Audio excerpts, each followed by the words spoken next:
through 4chan threads. This is long, and I'm long-winded. Sorry, X. 2.5 years ago, I moved to Bloomington, Indiana. I'd recently decided to start anew. My grandfather had died and left me $15,000, and the only friend I had outside of Texas lived there. I didn't want to live in that god-awful oven of a state anymore, so Indiana seemed as good of a place as any, really. When I first got here, I moved in with my friend, who I'd known since early childhood. We dated a while back, broken things off, and become friends again. I didn't want to stay in that cramped apartment forever with her and her two girly girl roommates, so I quickly began looking for a piece of property to call my own. See, I wanted to raise goats eventually. I looked everywhere, hoping to do a lease purchase. I eventually found an older, early 1900s, late 1800s house about 20 minutes from town that sat comfortably on 23 acres of land and had an owner very willing to do a deal. It needed work, but came with an older barn, and it was a steal at the price it was offered at.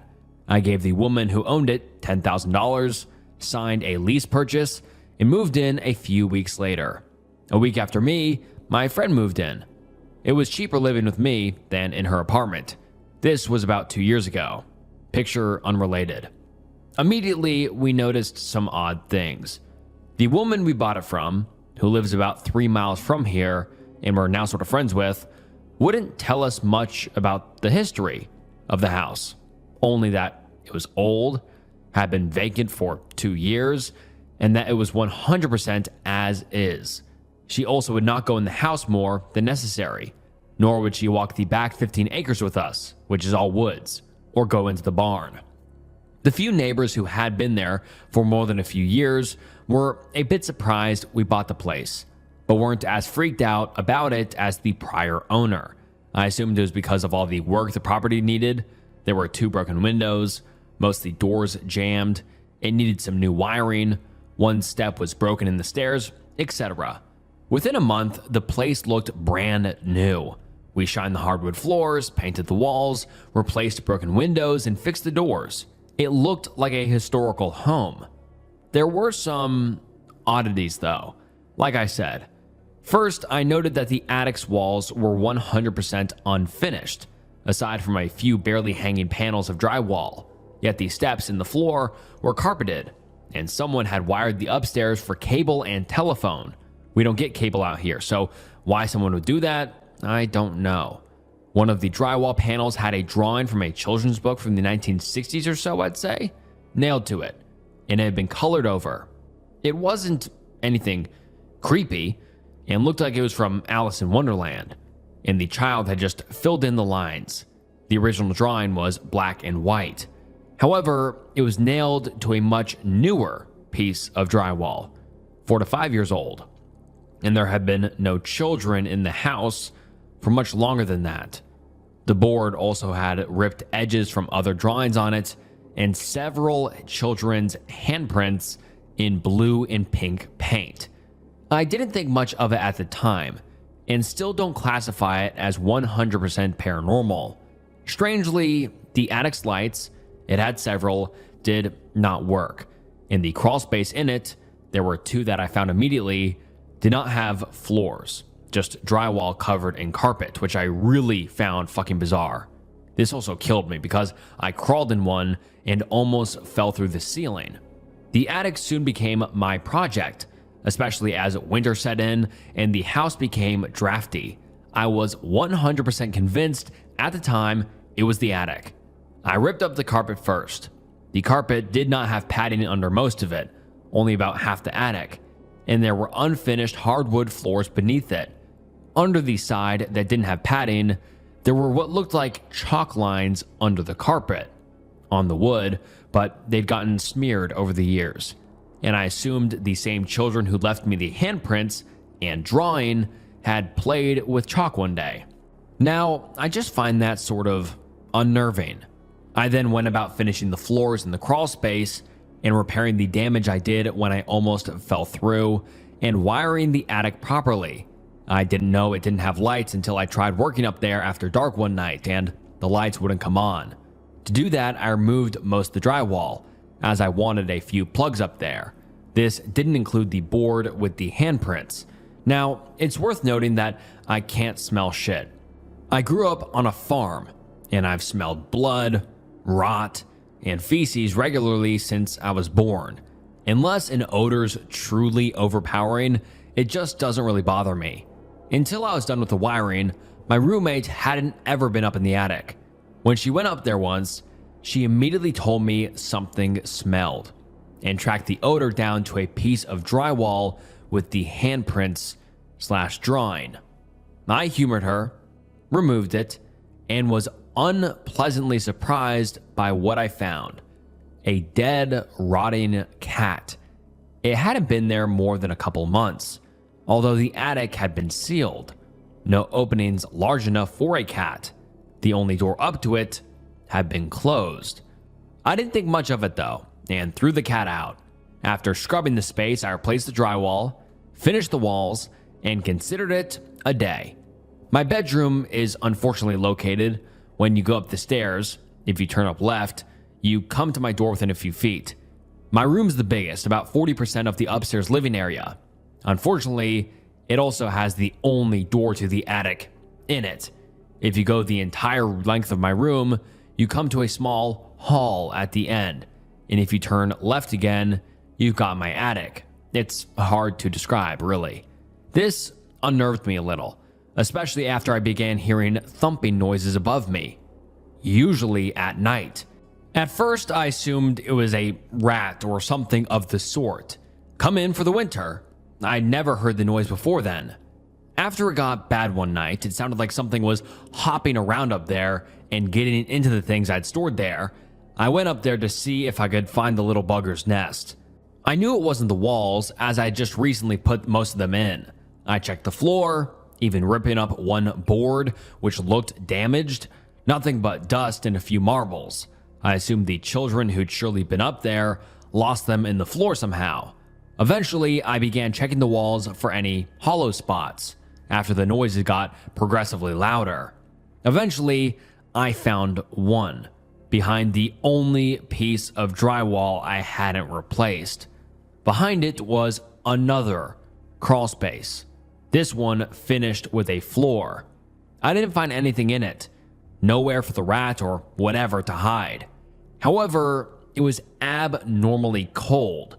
Despite having only one external wall, we're talking a good 20 Fahrenheit lower than my mid 40s/50s attic. It was like I'd stepped outside. I added an access, put up rat traps, and forgot about it. I never caught a rat, nor did I ever find animal droppings. The noises continued, getting louder as winter went on, until it sounded like there was a party going on upstairs. When spring came, the noises got less intense, a thump or two every night, but that was it. I got used to it, and I never mentioned it to my roommate, who apparently didn't hear the noises. She never complained about it. The crawl space, however, remained cold and unnerving. Even in the summer, the crawl space was much cooler than my air-conditioned home. It was not the only cold spot, nor the only one I had direct contact with. The second cold spot was my closet. When we first moved in, I noticed how much colder it was than the rest of the house, a good 10 degrees Fahrenheit, and that it had a light, musty smell that even I could notice. I stored boxes and records in it, and nothing else. I decided to air it out and left it open one morning, only to find it closed when I got home. After repeating the cycle 2 or 3 more times, I asked my roommate to stop closing the door. She claimed she hadn't been in the room and didn't know what I was talking about. I found it creepy, but brushed it aside. I began leaving it open at night, but found it hard to sleep. When I did finally fall asleep, I'd awake to it being closed again. I stopped trying. The third cold spot was located in the empty third bedroom and was dead center in the middle of the room. It was the least intense but very noticeable, and you'd walk across the room and feel it. We have 4 dogs and 2 cats in the house, and all the animals refused to go in that room. Despite it being bigger than my roommate's room and having a much larger closet, she didn't pick it when we moved in, instead picking the smaller room that shared a wall with my snoring ass. I think we were all bothered by that room. In mid-spring, we got another roommate, a kid I'd met online who was getting kicked out and I felt bad for. He took up the empty 3rd bedroom, under the crawl space. Not long after that, my first roommate, F for now on, to avoid confusion with the new guy, N, got a boyfriend, T, who began to stay over more. Immediately, N began to complain about the cold spot and how it was poor installation. He also complained how his dog didn't like to be in his room and blamed that on the cold. He went out of his way, even in the summer, to make it warmer in his room. While it'd be hotter than hell in 90% of his room, if you stood in the cold spot, you'd still feel it.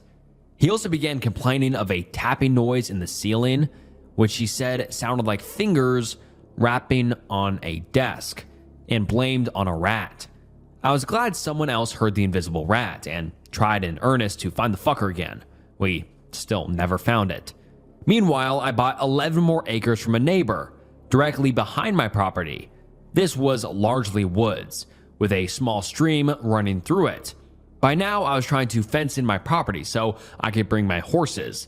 I'd bought a few over the spring, home, and let my 2 pet goats out of their stall in the barn. Our first summer in the house was in full swing. The barn was another thing of interest. When we moved in, the barn was filthy. The stalls, 5 of them, and built-in run in were filled with feces, horse, cow, muck, and trash. 2 stalls were full of horse tack, buckets, bags of trash, etc. Apparently, about a year before we moved in, the barn had been rented out to someone with 5 horses. They'd left in a hurry. We assumed back rent, and hadn't cleaned anything before they left, and had left all their tack.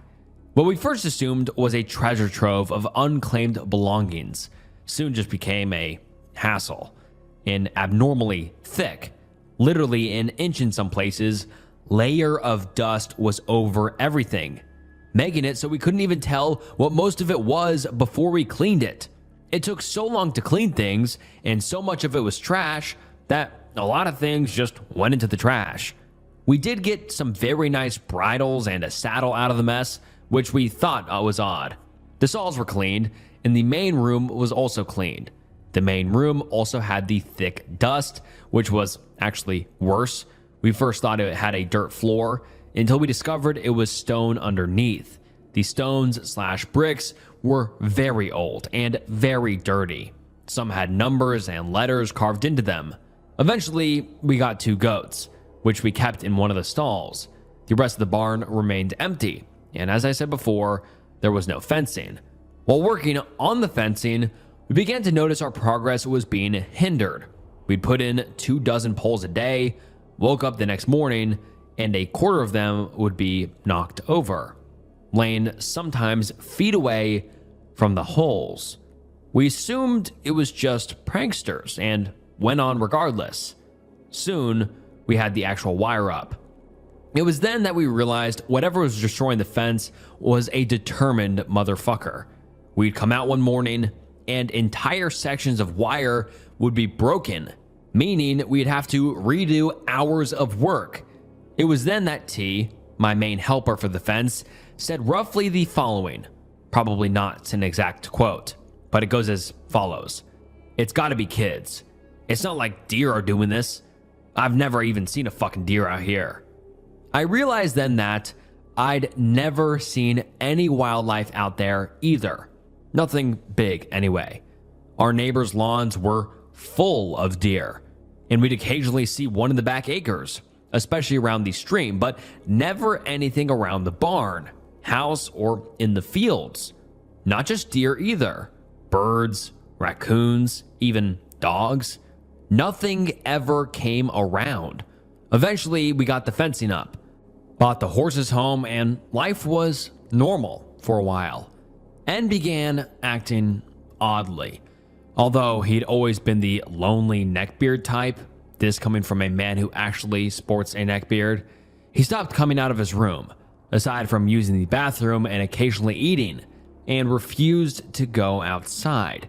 Because of this, he stopped paying his share of the bills and his rent as he quickly ran out of money. It soon became so bad that he didn't even leave his room to walk his dog, or even let it outside. We didn't realize this until it began peeing everywhere, and he began blaming us, mostly our dogs, but he once accused T of urinating in the hall. And after a while, he was no longer talking to us. By then, F and I were both planning on kicking him out, but didn't exactly know how to word it to him, and I felt bad, as I knew he had nowhere to go. I was at work one day when I got a call from a very upset F. Apparently, she had been showering, and upon leaving the bathroom with just a towel on, we all got used to N basically not being there and acted like he wasn't most of the time, found N right outside of the bathroom door, just staring at it. He wouldn't move to let her by, and she actually had to push him out of the way. She figured he was just being an ass, went to her room, got dressed, and went to tell him off, only to find him standing outside her bedroom door that time.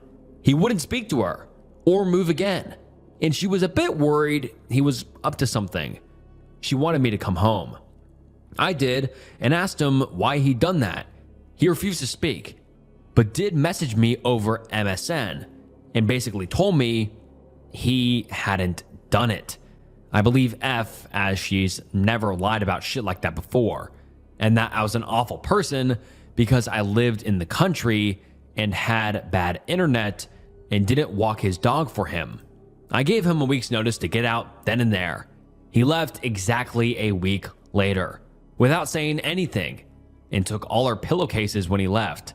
That really fucking ruffled my jimmies, but not as much as his room did. Oh, when I saw his room, my jimmies were as ruffled as they could get. His room was full of trash, literally piles of it. He'd also began to urinate in bottles and had snooked off onto the walls. No, I'm not kidding. We were in the process of cleaning it when we were actually attacked by an iguana that he'd brought into the house at some point and never told us about, which had been hiding under his bed. None of us ever heard from N after that, so I don't know what came of him. His room remained empty for over a year. It was about then that the actual weird shit began happening. I'd come home to find things in my room rearranged. Pencils would be taken out of my desk drawers and arranged in neat little squares. My keyboard would be stacked on top of my hard drive, with my speakers on top of it. My books would be taken out of my shelves and stacked into pyramids. This would happen if I'd left and no one else had come home while I was gone. Sometimes it'd happen when I left to go to the bathroom and came right back to my room. It began happening to F and T, who soon moved in completely, as well, although to a lesser extent. Dust began returning in the barn, without any real source. We'd clean things one night, come back in the morning, only to find a thick layer of dust on everything, more than one could explain away from bedding or dirt. We don't live in a dry area, by the way. The creepiest thing to happen to me thus far came in the early fall. I built a small shed to store my tools in by the house and went out one morning, well about 11 p.m., to find T digging through the shed. T and F both go to college, and he shouldn't have been home at the time. I asked him what he was doing, and he replied that he needed something, and kept going through the things.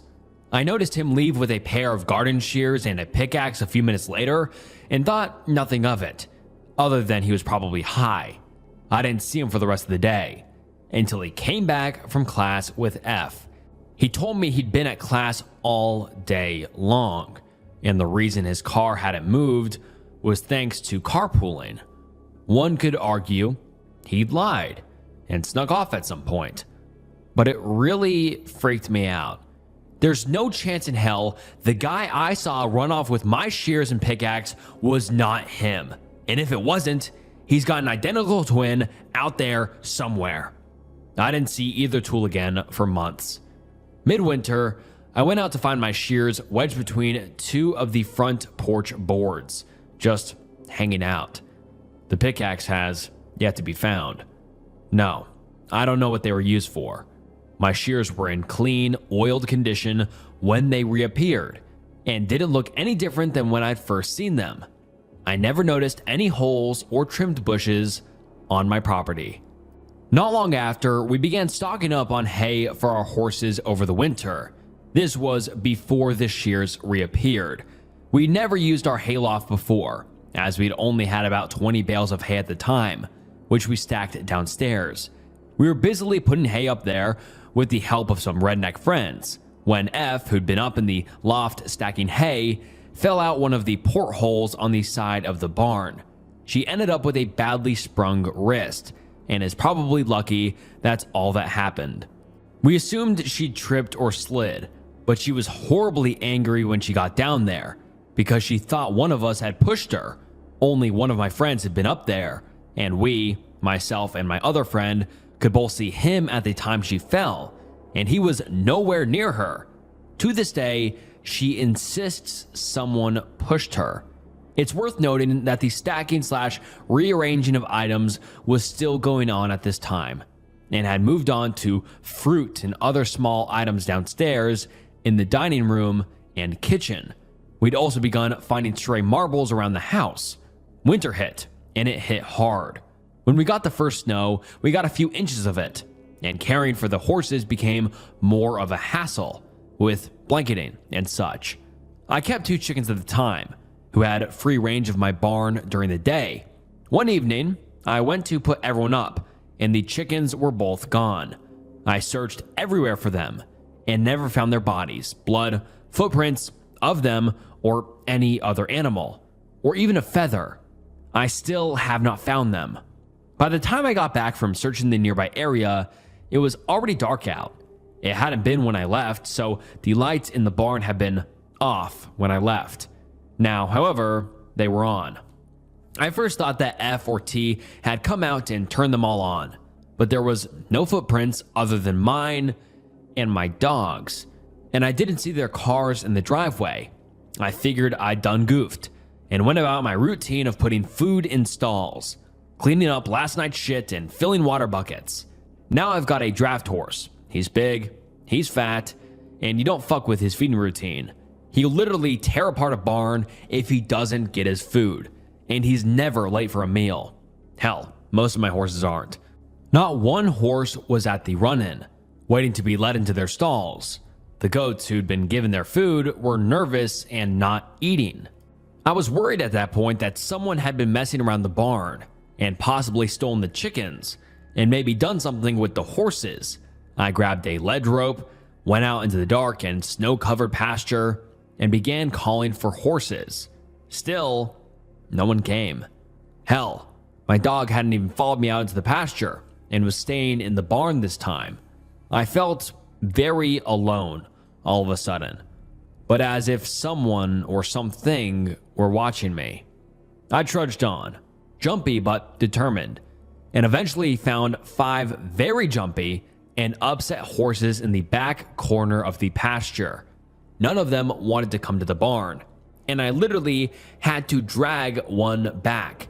The draft horse went into his stall, only to practically run me over trying to get out a second later, and had to be pushed and prodded back into his stall. By the time everyone was up, 2 hours had gone by, and I was pretty jumpy myself. I remember seeing shapes at the edge of my limited vision. Shit gets dark in the country, and at some point, you just see shapes in the distance. But these could have been my imagination or deer. I was happy to get inside anyway. The next night, F went out with me to feed the horses. They were jumpy, but less so than the night before, although I felt like I was being watched and couldn't wait to go back to the house. F later told me that it felt thin out there that night. When she explained further, she said she thought the lines between realms were thin, She's a bit of a paranormal freak, but I can't say I didn't feel it too. Not long after, my pet goat Wally began to choke on his food. He stopped being able to eat properly, and we called a vet. The vet told us he was healthy from what we could tell, and everything checked out. I tried lots of things, from massaging his neck to patting his back while he ate, but he got no better and began to get thin. Eventually, he died. I don't know if it's related or not, but his rather sudden, it all happened in about 2 weeks, death, and how the vet couldn't explain it, bothered me. I bought a few more goats to keep my other fellow company, and forgot about it, until one of my other goats died from strangely similar symptoms a month later. I became incredibly paranoid, fearing they'd all caught some sort of horrible goat disease. Fortunately, no one else died, and the best I can explain was the dust got to them. We built a new barn in the spring.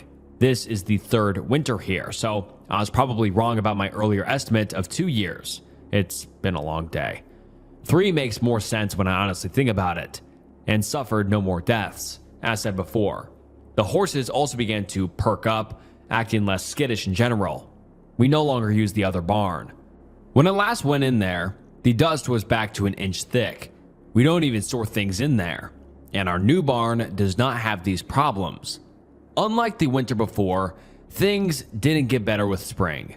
New noises began popping up, including a loud hum from the pipes. A toy plane positioned atop some shelves flew off the shelves and hit me in the face when I was on the computer. The stacking intensified until it was no longer 1 to 2 stacks a day, but 3 to 4 a day. We began to admit we had a problem. By the end of spring, F and T were fighting like cats and dogs, and T eventually left. I came home one evening to find all the upstairs windows open. I was the first to come home, and nothing had been stolen. We found a marble in the garbage disposal, but not until I've been running it. We had to buy a new one. F is Jewish. I'm not religious. She suggested we get someone to bless the house, and eventually convinced her rabbi to do it. He did it, and things got better for a while. He did an entire ceremony, and the house stopped being stuffy and intimidating, like it had grown to be. The noises stopped for the most part, marble stopped popping up, and we got only a few stacks a week. The old barn remained odd, especially at night, and occasionally we'd have to go in there to turn off the lights or close doors that had turned on themselves. We went trail riding that summer on the property, only for both our horses to spook at nothing by the stream, dump us, and run off to hide in the barn. We seriously don't know what they spooked at, and we still can't get them to go near that stream. No, it isn't water. They're fine with water, if it isn't that stream. Sorry for being slow. I didn't expect anyone to read this far down. Other than a few oddities, things were better. My sister visited me for the first time at my house. We met in town once when she drove up there, but I didn't really want her knowing where my house was, and remarked that the house, quote, creeped her out. My girlfriend at the time said the same thing when she first saw the house. But like I said, things were a lot better. This winter, things have gotten bad again. It started in late November and just got worse. The noises returned in the attic, accompanied by new ones. I went to bed one night and began hearing classical music. I asked F to turn it off, and she said it wasn't her music. It stopped a few minutes later. We sometimes hear a click in the basement. F got a new boyfriend a few months back, who we'll call L. He claims something watches him from the attic, although he only first claimed this a week or 2 ago. F's reluctant to go upstairs, and I come home to find her sleeping on the couch sometimes. Money's tight, so we got another roommate, the first one we've had since N. They took the spare bedroom, which we kept empty, aside from furniture, and left, and told me yesterday, after only a month here, that they couldn't stay anymore and had to go. They just didn't feel comfortable here. The stacks are worse again too. I woke up this morning with the attic key in the door, and the door unlocked. I always lock it when I'm done going up there. so it doesn't pop open and a dog doesn't go up there. I never leave the key in the door. I decided to try and figure out what happened and called the woman I bought the house from to talk to her. I didn't tell her we had been having any problems, and she hasn't been to the house in over a year, so she doesn't really know what's been happening. I just told her I wanted to know the history. She told me she was glad I liked the house so much because she hadn't wanted to tell me quite everything when I bought the place. Apparently, she rented it out in the 80s. She's owned it since the mid-70s and only lived in it for a few years then. She lived in it again in the 90s and rented it out in the 2000s. And her tenant ended up committing S-word by hanging in the house. In my fucking closet. There's an exposed beam in the ceiling, so I guess that's as good of a place as any. She said it like it was a joke. I don't think that's the only thing that has happened here. I don't think that explains why the barn's got so many problems or why the attic does. F's leaving, moving in with L. Says she can't handle living here. I'm tempted to agree with her and have begun looking for a new place. It's just too stressful living here. No, we didn't have some big event happen. No, we didn't have skeletons or ghosts pop out and R-word us. And Slenderman isn't haunting us. We're just tired of it. My TV randomly turns itself off at night, only to turn back on and wake me up on different channels. My window's open. It's always drafty and cold. It's 1,000 little things. No rattling chains or screaming banshees. It's just uncomfortable here. F's packing up, but says she won't leave until I've got a place to go.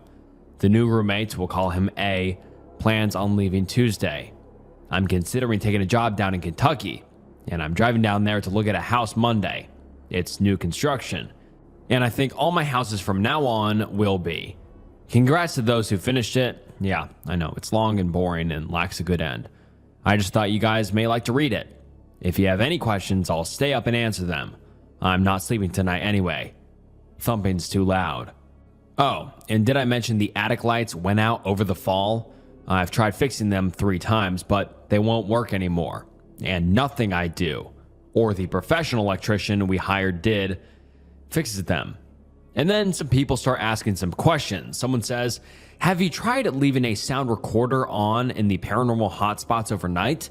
I mean, if you really do have all these problems, why not just rent out another place and open this one up as like a haunted hotel tourist trap kind of thing?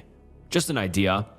And then the OP says, oh, and to clarify one more thing, I'm in the process of selling the place. I got a real loan back in 2009, and I've got about $40K paid off on the place, $10K down payment plus about $20K in payments, plus a $10K present F's rich Jewish dad gave me. I've got 2 interested parties who like it for the 33 acres, 2 barns and historical house. If they don't go through, I'll kind of give myself out to my parents to get the other house and try and lease this until I can sell it. And then someone else says, OP, I'd suggest fucking with the ghost. Show the bitch you mean business. Burn down the old barn, like straight up torch it. Don't call for insurance or anything. Just be like, hey, motherfucker, I bought this house and I plan on staying here. If you keep effing with me though, I'll burn down your favorite places. Also, the next few nights after that, sleep in a motel. The ghost will probably be pissed.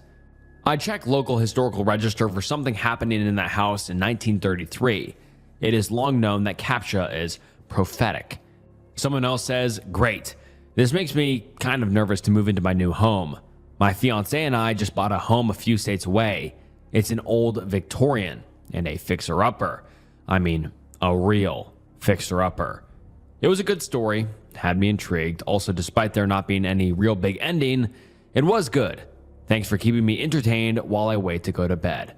And then the OP starts to answer some of these questions, saying, hopefully there won't be a next time. This isn't fake, although I understand if you think it is. He also replies to another comment saying, I really want to cut ties with it and get the fuck out of here. If I'm stuck with it, I might try that, just so it doesn't get taken back. I don't want to fuck up my credit because of fucking ghosts. I'm honestly afraid to leave a tape recorder out. Although L suggested it before, I'm afraid something will be telling us to go die in a fire on it. He also says, I don't plan on putting any more money in this house, and I'm saving up right now to get into the next place. The best I could do is leave my webcam on during the day while I'm gone, and it's so grainy, you'd probably never see anything in it. He also says, I might try it in the morning, but I don't want to listen to it. F and L can if they want, but I don't want to. I'm too much of a chicken shit. I'd do it right this minute, but if I have a tape recorder, it's in the attic. And then the OP finally says, good night and good luck, and finally comments, if I can't sell the place and have to stay here, I might try that. I don't honestly know where one finds a Catholic priest or how F got the rabbi here. Do I just go into a church and ask for ghost help? And that's the last we have ever heard from the OP on this story, but you guys might be going, oh, well, that was a boring story. And I kind of understand that, but once again, this is true 4chan's threads, and I tried to pick some true stories, and to me, this seemed true, because a lot of true stories are often not that climatic. They don't have a crazy ending, but I think the ending there was disturbing. I mean, he called the old homeowner, and she's like, someone committed S-word in here, and it's in your closet. I mean, just think about that for a second. Imagine you lived in a house, all this crazy shit's happening, and there's cold spots in your house, and you can't explain it, and there's knocking, and there's tapping, and all this stuff, and you call the old homeowner, and she says someone committed S-word in your closet, and you never knew, and there's always weird shit happening with the closet. I mean, that is just so scary to me, and this just feels like a true story, because a lot of the fake stories, they just go for it, and they go on a crazy ramble, giving all these crazy details that just don't seem realistic, but this one just seems eerie, and like the OP said, unnerving. And I mean, it was unexplainable. Who knows what it was? And so that's the title of this video, but I hope you enjoyed that one. I really enjoyed this one, and yeah, let me know your thoughts down below. And just a quick preface before we get into this next story. This story is a lot different than usual. It is not your average scary story I read, and it's a slow burner, but it is so worth the listen. At first, you'll be caught off guard. I do agree the details and the descriptions of some things are a little bit odd, but the story just blew my mind. It is often labeled as one of the greatest green texts of all time, so you'll want to stick around. And without further ado, let's get into The Ballad of Ella. This is my story, B. Be me, 19-year-old college freshman. This was 10 years ago. I had this bro from high school, Pete. We were friends, but not exactly bros. He was a cool guy, and I think I was cool to him. Turns out we applied to the same college and enrolled, going to the same classes, practically spending all of our time together. Away from you, family, with your high school life behind you, things can get hectic. Yeah, you are teenagers with no real problems to deal with, but you still need a friend you can depend on. And we were that friends to each other. Fast forward a couple of months. Second semester. We start taking this new class, and there is this girl in the class. Not just us, but every human being with a working PP in the entire campus is losing their shit over her. Ordinary straight girls are ready to become lesbians just for her. I mean, man, wow, what an angel, a beam of light? Do a machina descending from heaven? I have no fucking idea. A value over 10 is a measurement that applies to us, mere mortals. Her beauty cannot be calculated or properly abstracted with numbers. And looking at her is like something you know you shouldn't do. Not because it's creepy or socially awkward or some other shit. It's because you feel like you're not worthy. Not for her, you're not. No, not her. But we were looking. Turns out we first saw her practically at the same time. And we wanted to point her to one another, but we couldn't take our eyes off of her. So we sat in some lousy economy class or whatever and drooled over her for half an hour before I whispered, dude, fuck me. And it took Pete a solid 5 minutes before he could simply say, yeah. There she was, this 5'9" lady with long, wavy auburn hair and emerald green eyes to die for, and pretty sure to kill for, sitting just a couple feet away from us. Yeah, so, fuck me, was the correct response in that situation. Pick is unrelated random chick. After the class, to this day, I can't remember for the life of me what the fuck it was about. We were already orbiting her like some lousy asteroids stuck to a massive black hole, creepily getting closer and closer to her as she sucked us in, bumping to each other and walking like we were drunk and out of our minds. I don't know what it was. Maybe she realized that we were following her like pervs, or maybe it was something else. Halfway to the cafeteria, she just stopped and turned towards us. We immediately bumped into each other and stopped as well. But her beauty was so miraculous, we forgot to look somewhere else. I remember her gaze. It was like the back of her heads blew open and brains splattered all over the hallway. Those green eyes, man. And she smiled. She fucking smiled. If we weren't healthy, fit males in their prime, we would have died of a heart attack at that moment. We couldn't breathe. She was so beautiful. So there we were, still staring at her, our eyes and mouths wide open. We were in our low, way low 2-digit IQs at that moment. And there she was, in all of her glory. Like I said, 5'9", long wavy auburn hair, emerald green eyes, long curvy and athletic legs, slimmer at the knees, well-defined muscles on her calves and soft but rigid thighs. Her ankles were so elegant, but her tendons were sprained, as if she were a wild gazelle ready to bolt out at a moment's notice. Her butt, I can't call it an ass, not hers. Ass is what girls have. This lady had something else. She had buttocks that required a new definition of the word. They were so firm and so well shaped, you could perfectly calculate for pi if you took the measurement. Her breasts, I don't even have the words. To this day, I'm still searching for the right words, and I will try and describe them later in the story, but I will fail terribly. I can still remember what she was wearing that day. I know what she was wearing probably better than her on the day she wore them. And I know this because Pete knew this. After she looked at us and smiled, just for a few seconds, which felt like an eternity, she turned around again and kept on walking. We just stayed put. We couldn't follow her. Our black hole left us lonely asteroids to the pitch black emptiness of cold space. So after the school, we went to our dorm room with no information about her whatsoever. No name, no nothing. Just a mental image of her elegant stance etched deep into our minds. I was looking at the picture of random women with green eyes and auburn hair on Yahoo. That was the only thing I could do. But none of the images even came close to matching her beauty. Well, Pete felt like he had to do something. And he fucking started searching for her clothes. I shit you not. He was searching for her clothes on Amazon and eBay and all these fashion and shopping sites neither of us knew nothing about. He started with searching for her skirt, which was this black wool cashmere circle skirt with a playful flare at the bottom, couple inches above her knee, revealing her thighs just a little bit. When he found it, he shouted, "I found it, fuck yeah." And I thought he had found her. But when I saw what he found, which was this, I don't know what brand skirt on Amazon, I was far from being disappointed. I was feeling the same way. We didn't know her name, but fuck if we didn't know what skirt she was wearing. Pete kept going with the search and I helped him. At the end of the night, we knew what flat she was wearing, what shirt. We even knew what brand her red bow-shaped hair clip was. I mean, look, we are straight guys. I figure I'm a 7 out of 10, maybe an 8. Pete is an easy 8 out of 10, pushing 9.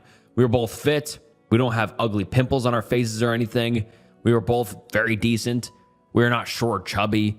And also, we were not the most popular kids in high school. We were definitely not social cast-outs either. But that night, we were more gay than a male fashion design student wearing pink Donna Grays and coming out of the closet singing YMCA. And we knew what skirt she was wearing, so yeah. And before we went to sleep, Pete had an idea.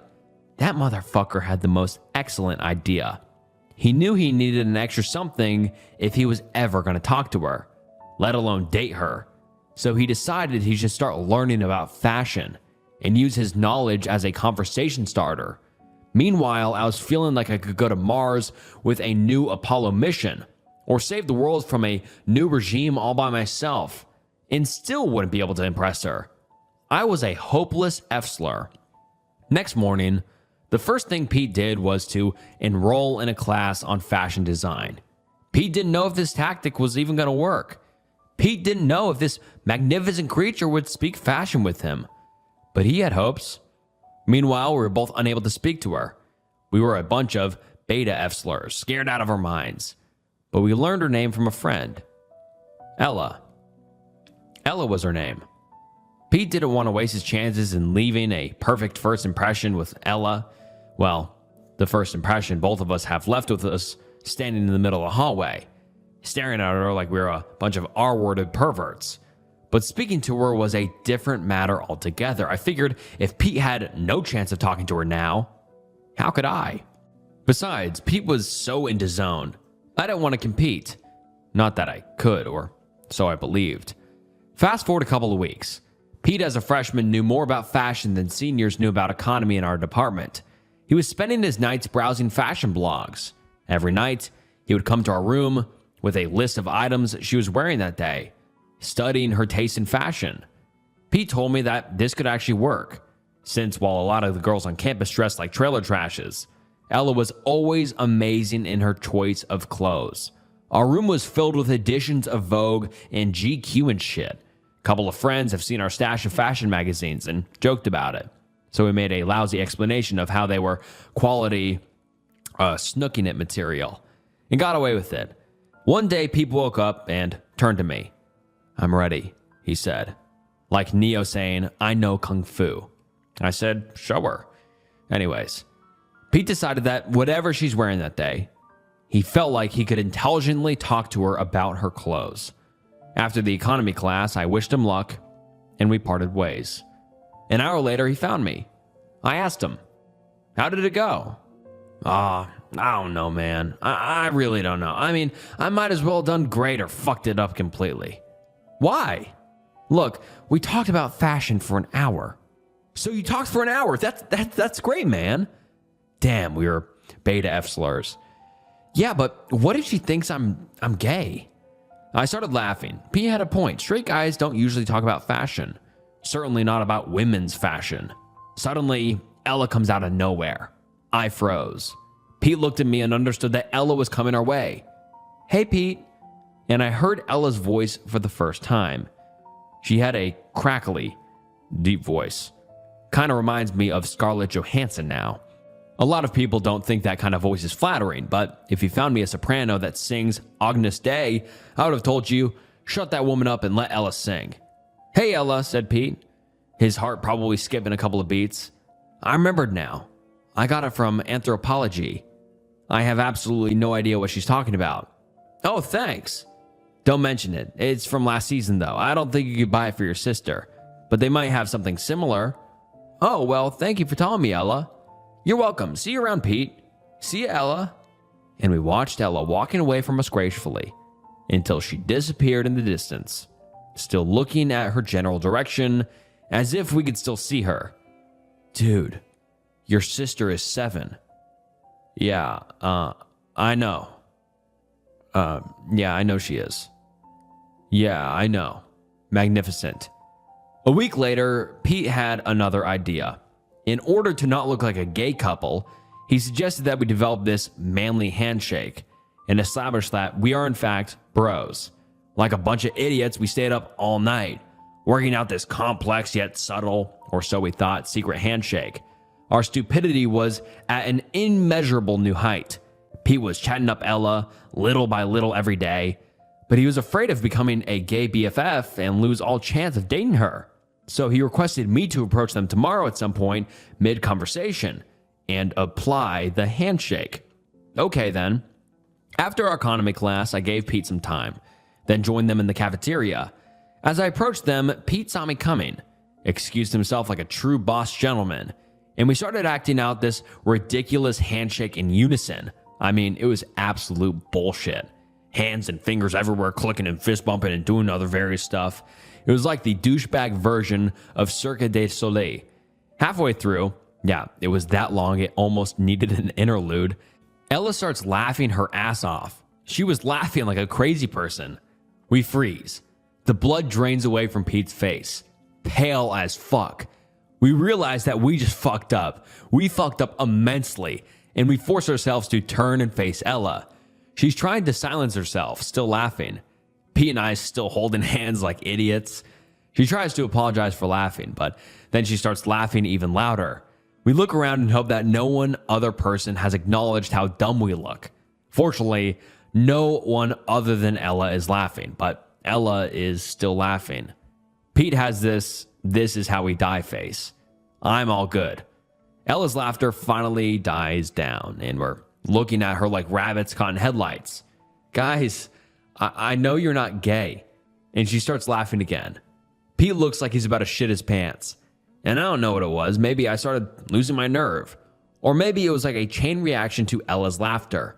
I start laughing my ass off as well. That manly handshake started playing out in my head over and over again. And I began to imagine myself doing the handshake, and I realized how absolutely idiotic it must have looked like. Pete starts laughing as well. All three of us are crying at this point. Now people are looking at us like, what the fuck? And that's how I met Ella. We finally sit down. I'm still chuckling like an ape. I extend my hand towards Ella. Hi, I'm Anon. She firmly grabs my hand. My God, her hands are beautiful. Long, slender fingers embrace my hairy man paws like the branches of a delicate flower. She has a very cold touch. Almost freezing, but at the same time, it's such an awakening feeling. I can feel the hairs on my forearm rising. Hi, Anon. I'm Ella. She responds with a warm smile and an incredibly sharp, piercing gaze. Her spellbinding eyes are filled with both an I got you now attitude and an older sister's love I melt. For how long have you guys practiced that stupid handshake, she asks. We start blushing like 5-year-old kids. All night, Pete answers as silently as possible. Ella claps her hands and pops a loud chuckle. I knew it, waving her fingers towards us. You guys are insecure. Pete grumbles. Oh, it's so cute. She puts on a funny face, pouting her spectacular pink lips. I'm losing my grasp on English language right now. Well, guys, I know you're not gay, but you're definitely homophobic. Well, we're not. I try to defend myself futilely. Oh, it's okay, Anon, she smiles. I can understand that feeling. Pete must be losing his mind. He just sits there, trying to find a way to regain his composure. Oh, come on, Pete. I know you feel uneasy talking to me about fashion. Pete looks shocked. He doesn't understand how he could be sidelined so bad. But he tries to make a case, which I assume he has none. It's really okay, Pete. I can sense that you have been working on fashion, makes a finger quote, for some time. Oh, fuck. Our jaws are sweeping the floor. How? Pete mumbles. Seriously, I know about your fashion class in your room full of fashion magazines. Ella winks at Pete. I'm about to lose my shit. Pete looks like he's been shot by Cupid's 50 cal machine gun. He's crushing hard, madly in love. How did you know? I ask, since Pete cannot come to the phone right now. Well, first of all, I have a friend in Pete's fashion class, and also some of your chums were talking about your stash and I overheard them.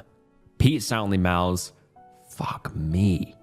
But most of all, Pete, I can see that you are new to the fashion world.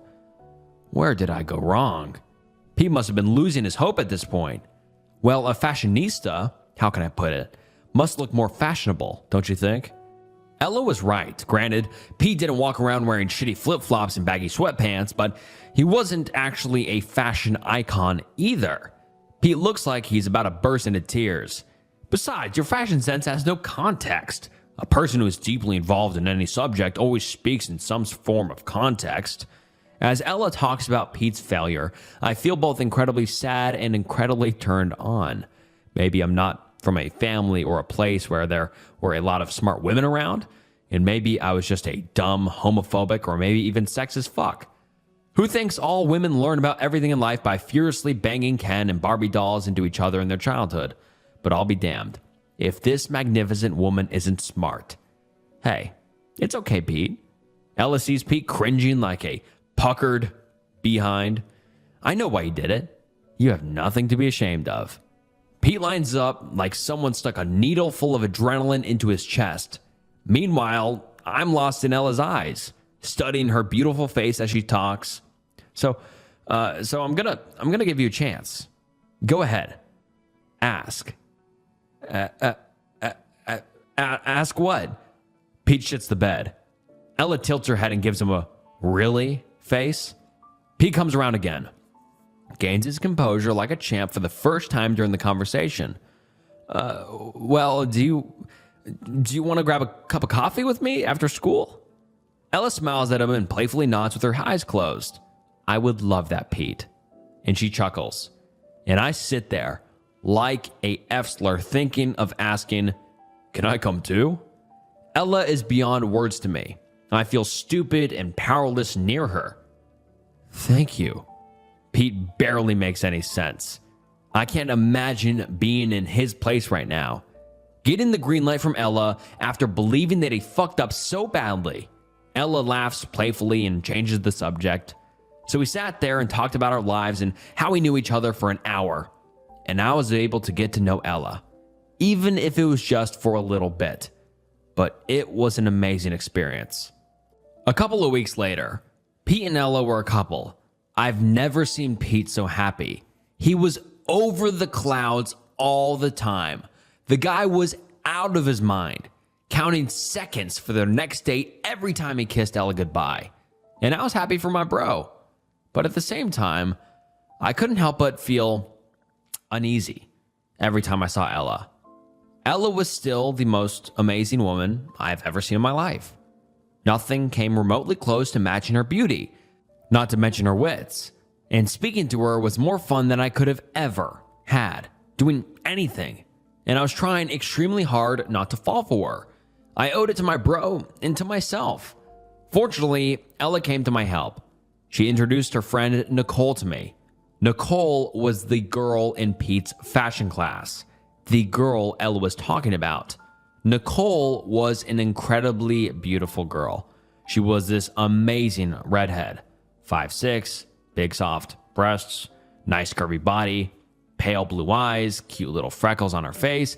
You would think that a beautiful girl like Ella wouldn't be BFFs with another beauty like Nicole. 9 out of 10 times, you'd be right, but Ella had no competition. She was beyond competition. Ella could have been friends with the biggest bimbo there ever was, or she could have been hanging around with a fucking Swedish bikini team. She could have been sleepwalking in her PJs on a Victoria's Secret catwalk at a New Year's show for all I care. No matter the situation, Ella was always the one you looked at first. But yeah, Nicola was a bombshell too, and she was something else entirely.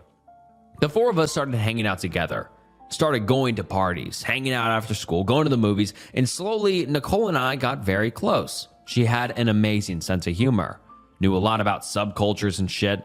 Finally, after a night out together, Pete and Ella decided to go to Ella's room by themselves. Turns out Ella's roommate was back at home for a family emergency or something like that, and Nicole and I kissed. Soon after, we officially became a couple. After what felt like an eternity, I wasn't interested in Ella that much. It felt good, not feeling like cheating on my bro. And Nicole was amazing in bed. In all things related to intimacy, she was a dream come true. The fantasies she was into were mind-boggling. The things she wore, stockings, blah, blah, blah, blah, blah, surprised me with wake up, blah, blah, blah. I'm just not going to get into that. Some nights I would think, how the fuck am I supposed to regain my appetite after this? A couple hours later, there she was again, wearing something really good looking, doing things you would lose your mind for. The places we had intimacy and the positions we tried were pure. Yeah, this gets pretty graphic. I'm going to skip a lot of this. It felt like half of my daily diet was being used for snooking it juice. I'm going to regret saying that. She wouldn't use protection. No, sir. Where's the fun in that, she says. And she would always want more and more. Good thing I was fit and young. You can't do some of the things she asked for when you're 29. I would do things, and I couldn't feel my tongue. The girl was a queen. There was no stopping until she said enough. Wow, this goes on and on. I was scared shitless if there would come a time when I'm simply not enough, but she was loyal and honest as fuck. Never even flirted with the other guys, let alone cheat on me. I was really skeptical at first. It's a complete opposite of what you would expect. I somehow raised the issue with a delicate, yes, curious manner. I was treading lightly. Didn't want to offend her. You're mine, Anon, and I'm yours, she told me.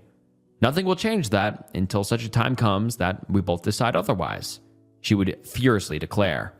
If there ever was a woman made out of a wife material, Nicole was the ultimate prototype.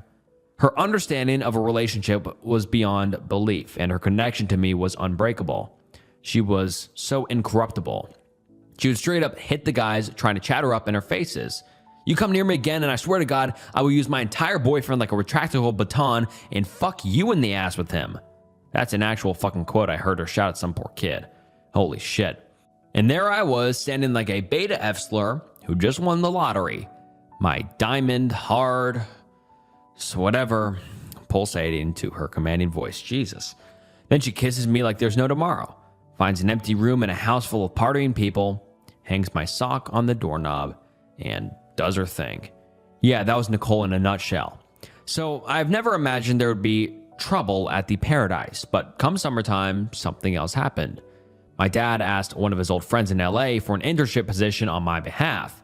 His friend accepted me to his firm, and while everyone was having a great time, I was supposed to work at the accounting department of this design office in LA. This meant that I wasn't going to spend my summer satisfying Nicole, or doing anything fun for that matter.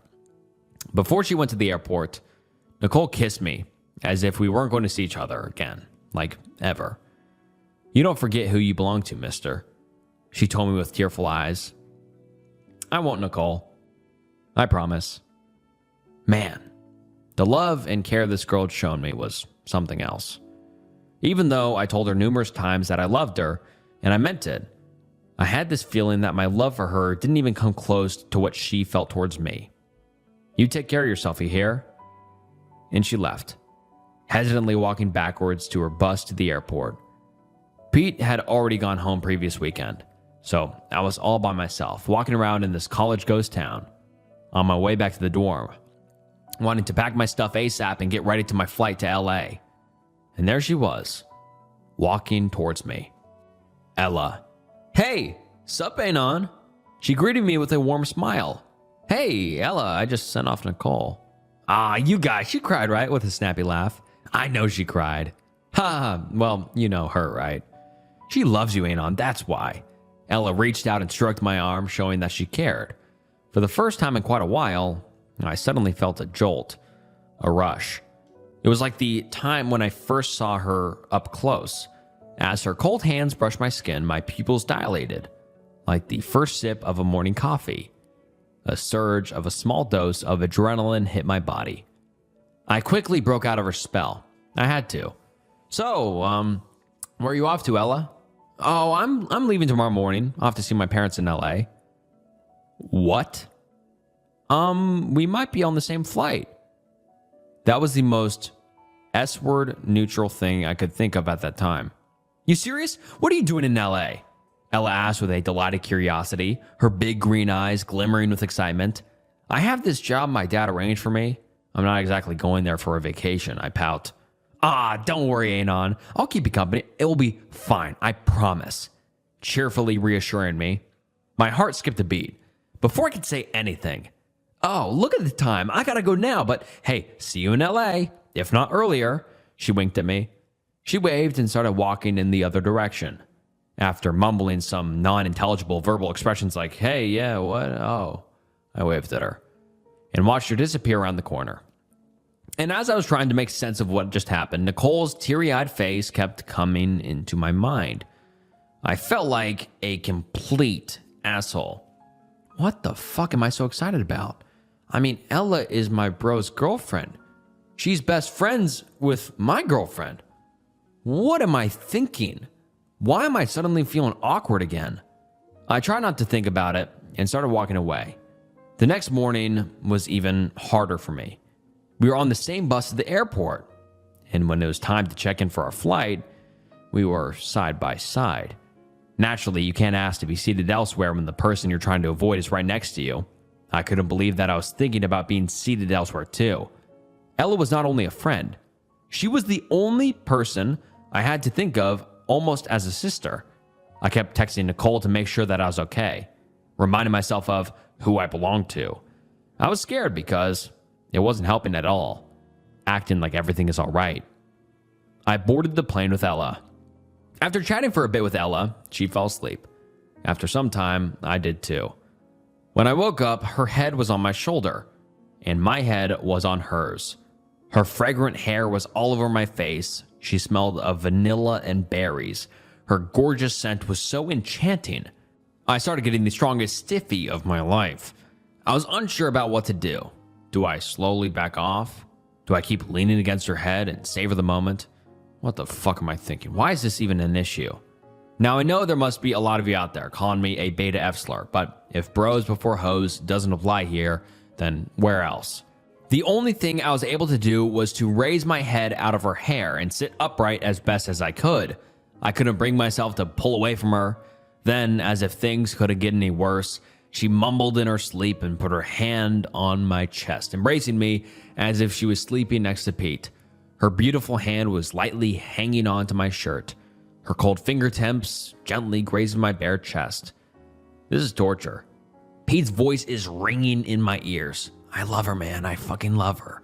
The time he told me at a party, watching Ella from the other side of the room. With an admiration and love I haven't seen before on any man's face. Then I remember Nicole again, and the discernment and the loyalty she has displayed time and time again in the face of temptation. I felt like shit. Concentrated, WC clogging brick of shit. An excruciating hour later, she woke up. She blinked her eyes rapidly as she tried to sober up, and yawned and stretched. I was losing my mind to the sight of her delicate body, as every muscle on her body vibrated and contracted. I was trying to force myself to look away, not notice her, but I couldn't. She looked at me with her sleepy green eyes. Oh, sorry, Anon. I get very untidy in my sleep, she chuckled. Huh, no worries. I tried to match her chuckle nervously. Shortly after that, we landed.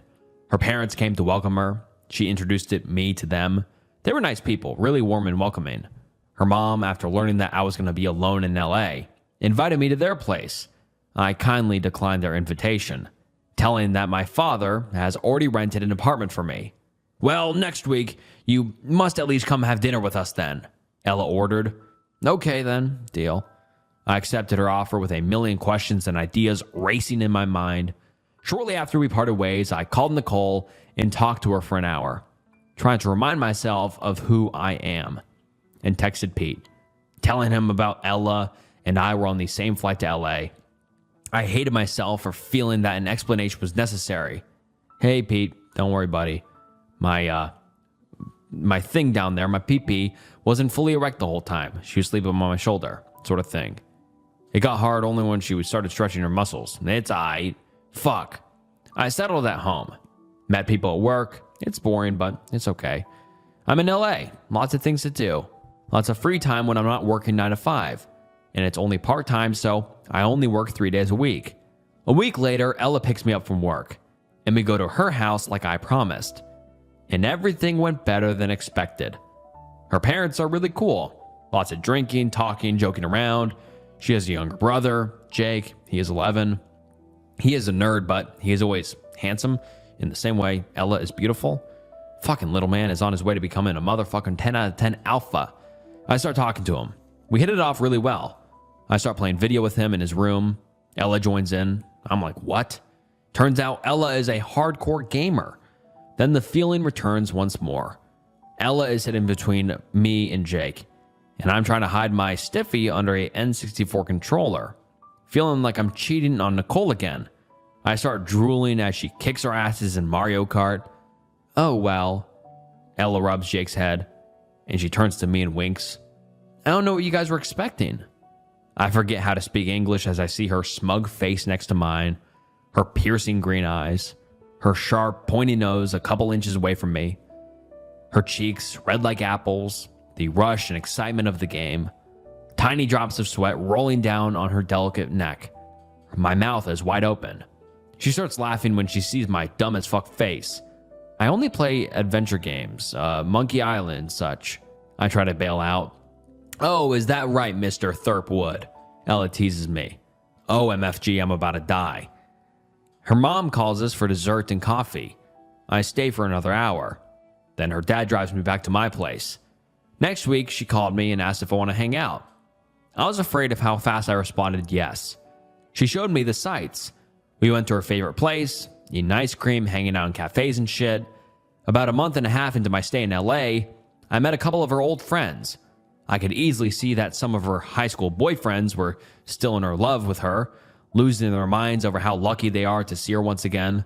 Some of them even eyeballed me before Ella told them that I was just a friend. Just a friend, she said. And for no reason at all, I felt as if my heart imploded. What's wrong with what she said? Yeah, of course, I was just a friend. It wasn't like I was friend-zoned or anything. She had a boyfriend. I had a girlfriend. So I was just a friend. But I was heartbroken nonetheless. We decided to go to the beach the next week. So next week, 5 of Elle's friends and I were at the beach. 9 out of 10, 10 out of girls with thongs all around us. Everyone is like, who gives a shit? I was the only fuck checking out every piece of ass around us. Ella was wearing those loose summer pants and an old XL white shirt. We find a nice spot, get settled. Then Ella starts getting undressed for the beach. And every person within a 50 feet radius starts looking. 10 out of 10 girls start cringing. I can see how jealous they feel. Men are, I don't even know what word that is. Then I say, fuck it. I'll have to see her body eventually. No escape, and I look at her. Just a pair of jet black bikinis. In them, the most unquestionably beautiful woman there ever was. Her wavy auburn hair streams to her broad but willowy shoulders. Sharp sunlight is glimmering on her bright green eyes. Her face is already tanned. Reddish spots are formed over her soft cheeks, her petite pink lips, and her sharp, small diamond chin, both moisturized by tiny droplets of sweat. The elongated and tender tendons on her neckline flows to the most beautiful and deep jugular notch, surrounded by her sharp clavicles. And then I see them. And then he starts talking about her chest area. Not going to get into that. They stand at attention, he says, amused by the incompetence of frail gravity. He gets into her chest a little bit more, and he's really, really admiring her. And he says, and I admire her chest like they have seen the most beautiful work of art ever created. Then I look down, see her belly, and she's really lean and fit, and that's just the most age-appropriate, just not weird way to describe it. Like, this guy really gets into depth with all of this. Like, Jesus. And he starts to talk about her crotch area, and you can imagine where that goes. And he says she's tanned, and Jesus Christ, I'm just keep reading this and just worse and worse words. But he is really, really loving on this girl, as if you already can't tell. And then let's continue. My eyes were fixed on Ella. Ella looks at me. She leans in with a funny smile on her face. Her breasts come closer to my face than ever before. You are staring, Anon, she says calmly while giggling. My face turns into a Mexican tomato plantation. She walks by me towards the ocean, looks back with a smile warmer than midday sun. You coming? And runs into the lukewarm water while bouncing her perfect body. I'm in a minute. Yeah. I wasn't about to display the biggest tent of my life in front of everyone. She voices a snappy laugh and starts backstroking away from the beach. I sit there and start reciting the multiplication table, as if I was already with Nicole in bed, trying to delay the inevitable. Moments later, I join her. Sorry about that before. I apologize sheepishly. Haha, don't worry about it. You should have seen Pete's face when he first saw me in underwear. And we're back to where we started. Good thing my tent is now underwater.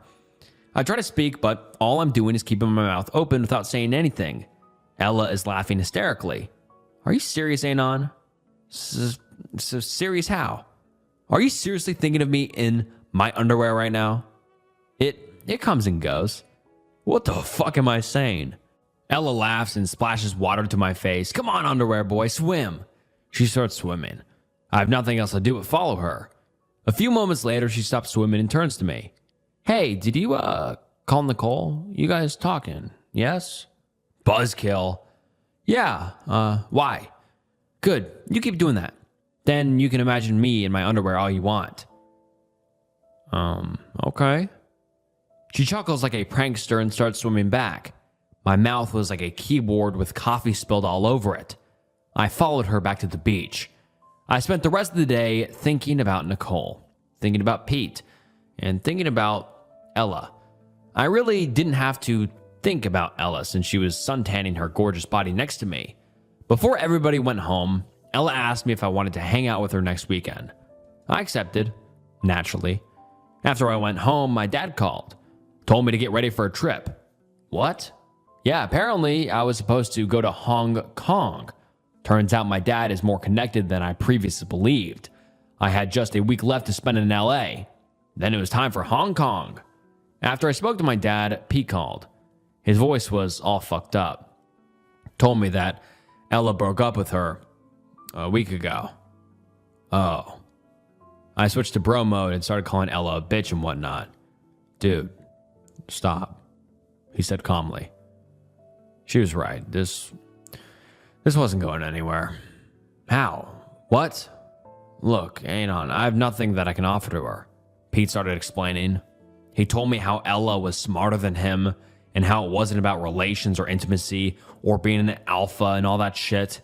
Basically, like everything else about her, Ella was not exactly your usual sorority girl. She was in her own alpha omega fuck you club. And Pete had nothing more than 4 months worth of fashion class and a few dirty jokes to show for an admission. Anyways, thought you should know, man. Take care. And he hung up. I was terrified when I realized my first thought was, now what do I do with Nicole? And my next, what the fuck am I supposed to do in Hong Kong? Next week, I decided to ask Ella about what happened before we went to the museum. We meet, kiss, and hug. Sup, Anon? She's cheerful as usual. Sup, Ella? So, Pete, he called me. Her head becomes apologetically heavy. Sorry for not telling you, Anon. Didn't want you to think less of me before speaking to Pete first. Why? Ella looks at me, feeling stuck between her friendship with me and my friendship with Pete. Wasn't working, Anon. Things don't always work out. What did Pete say about me? Only good things.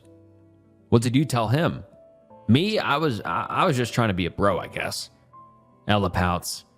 Sorry for putting you in that situation. This is the first time I've seen Ella unable to drive the conversation. She looks way too submissive.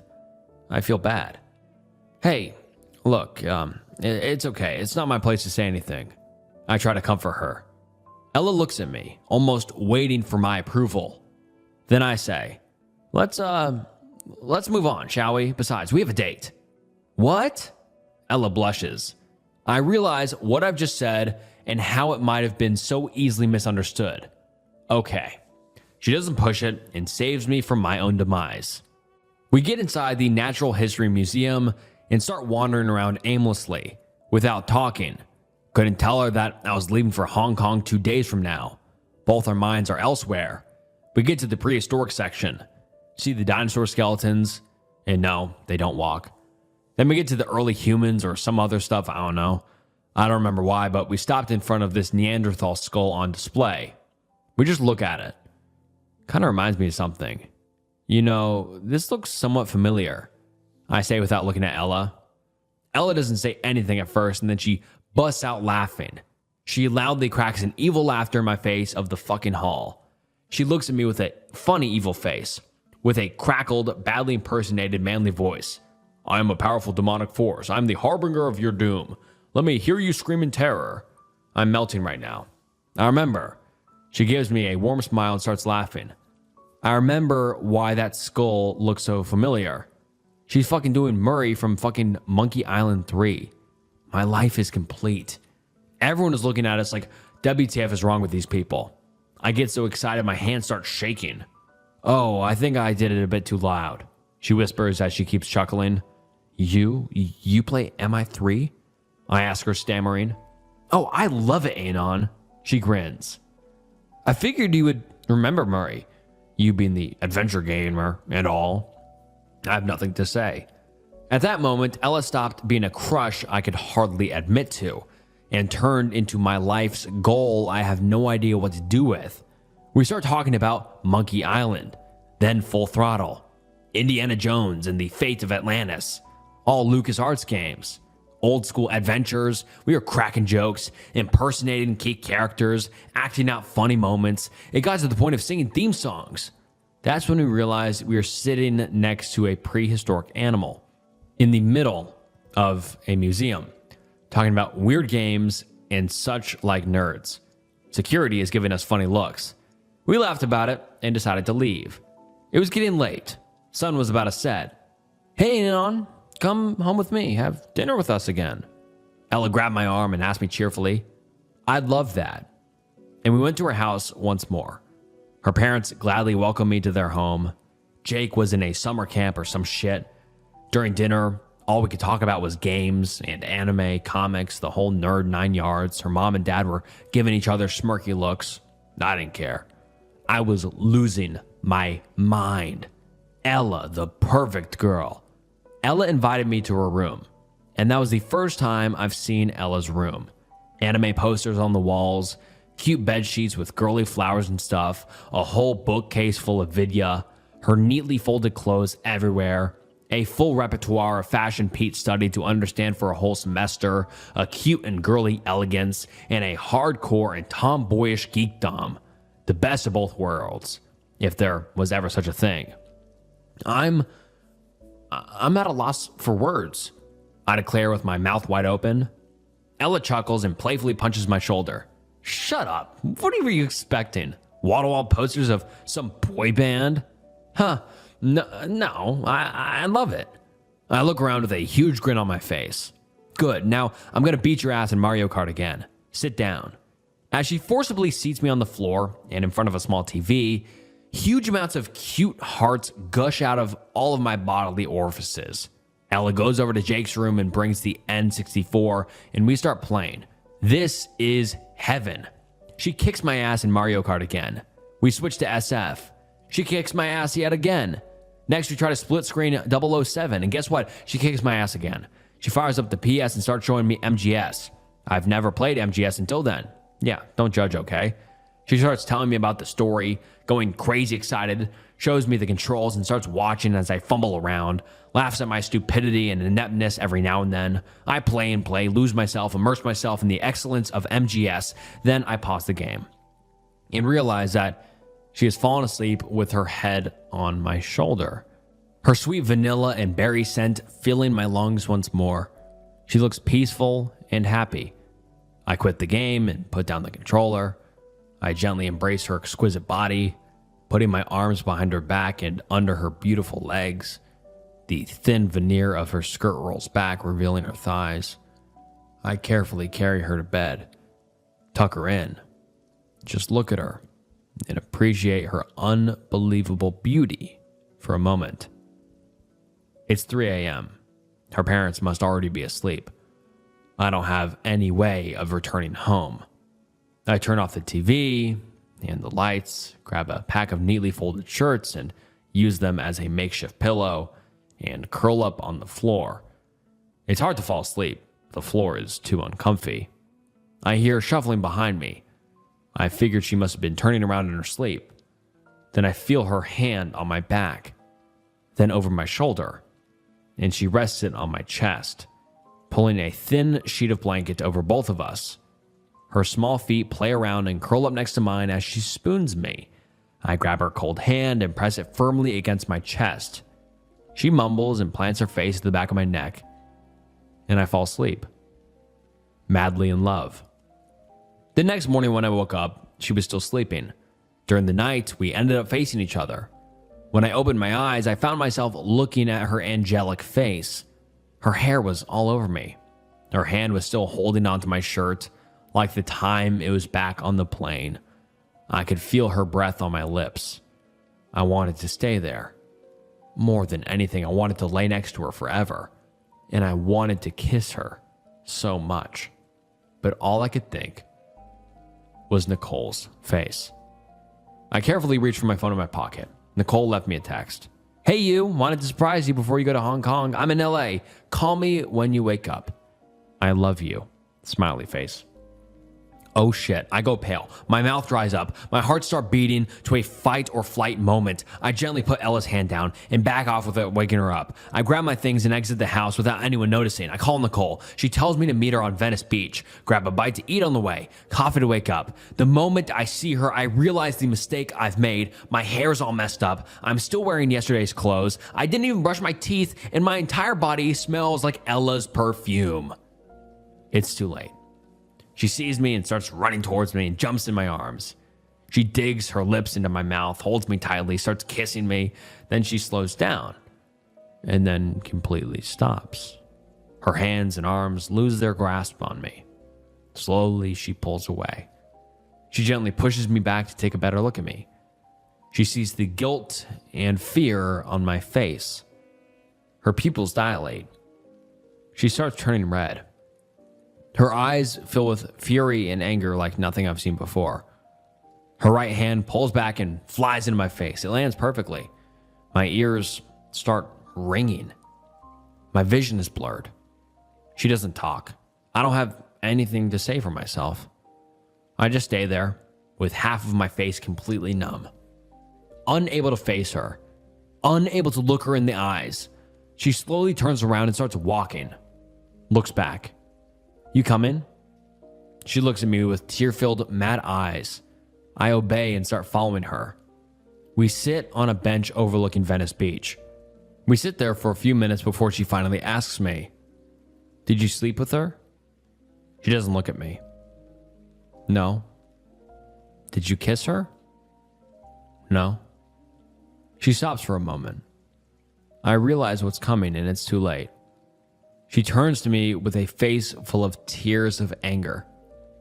You're in love with her? I can't say anything. I just sit there, my head as low as it can go. For how fucking long, Anon? Her voice trembles. How long? She asks again, barely audible. I don't know. She hesitates for a moment and then starts talking again. I should have known. For the past month, you were all Ella could talk about, Anon. I couldn't believe what I was hearing. I wake up to the shock of this revelation. She talked to you about me? I ask her, with a skeptical and messed up face. Yeah. She opens her eyes wide, sarcastically. Can you believe that? You became her #1 friend, her confidant, her BFF. She violently finger quotes her snappish remark. I don't have anything to say to Nicole. And I can't be angry at her for getting close to you, Anon. She stopped. But you. She gets close to my face and puts her index finger sharply to my chest. You should have known better. Tapping my chest with her finger. Answer me, Anon, she whispers. Answer me. What? I turn to her.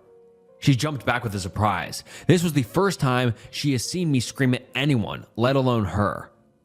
What do you want me to say, Nicole? That I love her? That I care for her? That no matter how I feel about you, I can control how I also feel about her? That even when you and I were just friends and Ella was with Pete, I couldn't help but feel a strong desire for her? Nicole didn't talk. She just stood there and watched me talk with a heartbroken face. What do you want me to say, Nicole? What do you want me to say? That the first thing I felt was relief when Pete told me that she broke up with him? Okay, she whispered and stared into the distance. We continued to talk, getting angry at each other at times, but it was more upsetting than vexing. After an hour of furious argument, we were tired. Even when pissed off, Nicole didn't hold back her love for me. She got close to me and put her head on my shoulder. And we started watching the sunset. You know what, Anon? She spoke kindly, like a whisper. There isn't enough intimate tricks in the world to keep you away from Ella. I froze. I felt like a sharp object has been pierced through my chest. And there isn't enough small jokes, bouquets of flowers, or boxes of chocolates that Pete can come to her door with. She sighed, so he can hold on to Ella. I couldn't speak, couldn't breathe, and it's all right, Anon. No matter what we do, you guys were made for each other. She spoke as she gave it into reality. So you go ahead. I told you that you were mine until we both decided otherwise. And we both decided otherwise. You know that. I sat there, with Nicole's head on my shoulder, staring blankly into the crowd of people on Venice Beach, knowing that there's no amount of rights I can make to fix the wrong I did her. The person who loves me so blindly, so vigorously, that even in the moment of her defeat, she still wanted what was best for me. Just do one last thing for me, she whispered. I turned my face to her and kissed her with a passion like I never have. She held my face in her small hands and broke our bond. Go, she said, trying to hold back her tears. Go before I change my mind. Go. She started to cry. Holding her hand, I got up. I hesitantly started stepping away. Our arms stretched and reached their length as our fingertips grazed each other and broke away. I started walking backwards, looking at her, realizing what I have done, feeling like shit. Nicole wasn't looking at me. Her head dropped. The palms of her hands were trying to hide the tears. She was quietly sobbing. I gasped for air and forced myself away from her, trying not to think about it. Running away like an asshole. I must have walked for 3 hours, not knowing what to do. It was getting late. I finally made my decision. I hailed a cab and gave the driver Ella's home address. I arrive at Ella's house. I approach her door, not knowing what to do. I ring the bell. The door stops. My heart stops when I see her. She lowers the cell phone from her ear, looks at me. That was Nicole. She shakes the phone in her hand. Her beautiful green eyes are bloodshot, tears running down her face. She closes the door. Ella, I breathlessly shriek. I turn my back to her door. I start walking and then collapse. I start crying like a bitch. This is just too much. First Nicole and now Ella. The door quietly clicks open again. The afternoon sun casts a shadow over me. The shadow eagerly waits. What did she say to you? I can barely speak. That you love me more than her? You stupid fuck. A cold hand grabs my collar and pulls me with force. I stumble and walk to Ella's door, following her stern pace. Tears and snot on my face, ugly as fuck. As I pass through the doorway, she turns around, violently slams the door with a flick of her hand, and pins me to the shut door with force, stuffs my face with her lips. My heart is beating like a jackhammer. She just stays frozen. Her lips nailed to mine, her chilled hands hanging from my collar. Her intense kiss gently becomes tender, and she stops kissing me. Clumsily wipes my wet face with her hands, sporadically chuckling her heart out while crying tears of joy. You look like shit, she laughs nervously. I smile and laugh. Come on, you need a shower. She drags me to her bathroom and gives me fresh towels. I take a shower for an hour, trying to calm my nerves, trying to make sense to this calamity. I take way longer than usual, knowing that when I get out, I'll have to face her and have a talk. I finally get out and wrap myself with her towels. Go to her room. Ella is in her PJs. Her hair is wet. She must have had a shower too. She's sitting on her bed all curled up, holding onto her legs. She has a deeply concerned look on her face. I sit next to her and stare at the wall, expecting a million questions. She simply says, "Go ahead. Say it." I don't understand. I mean, say what? Say it. She tells me again with a calm voice. I love you. Good. She puts her hands on my face and her lips on mine and gives me the warmest, most gentle kiss I could have imagined. We fall back to the bed. She embraces me. While her freezing hands caress my skin like ice, her hot, soft lips brush against my face like a velvet cloth. I hold her tightly. She opens her arms and lays back, presents herself to me with an innocent smile on her face. I take my time and study with her. I don't want to rush anything. My parents are gone for the day. We're all alone. She sings playfully. And then you know where this is going, and I'm not going to read this anymore because this is a lot of physical stuff, and yeah, they get freaky, majorly freaky. And I'm not reading this because we're just not that type of channel. This is a sad and scary stories channel, and so yeah, geez, I'm just reading through this, skimming through. Nope, not gonna read this. But apparently they love it. Obviously, this guy's in love with her. OP's in love with her, and Ella seems to like him. I can't tell off of Ella, but then it was almost dawn when they woke up. Ella woke up with me. I have to tell you something, I told her. She looked at me, scared and upset. I have to go to Hong Kong for 2 months. Today. I won't be able to spend the rest of the summer with you. Whatever she was expecting, hearing this news relieved her. She sighed and planted a passionate kiss on my cheek. It's okay. We'll see each other in school, she whispered to me softly. After all, I have you now. I couldn't have been happier. Hong Kong seemed like a punishment after everything that has happened, but I knew Ella would wait for me. Ella sent me away, convinced me that if we spent even more time, or if she would come to LAX to see me off, the distance and time would be even harder to bear. I agreed. As I was dragging my feet to leave her, I kissed her so much she had to physically push me away, giggling with a sleepy face. Go now. Go or you will miss your flight. I went home, hastily packed my bags, and left for the airport.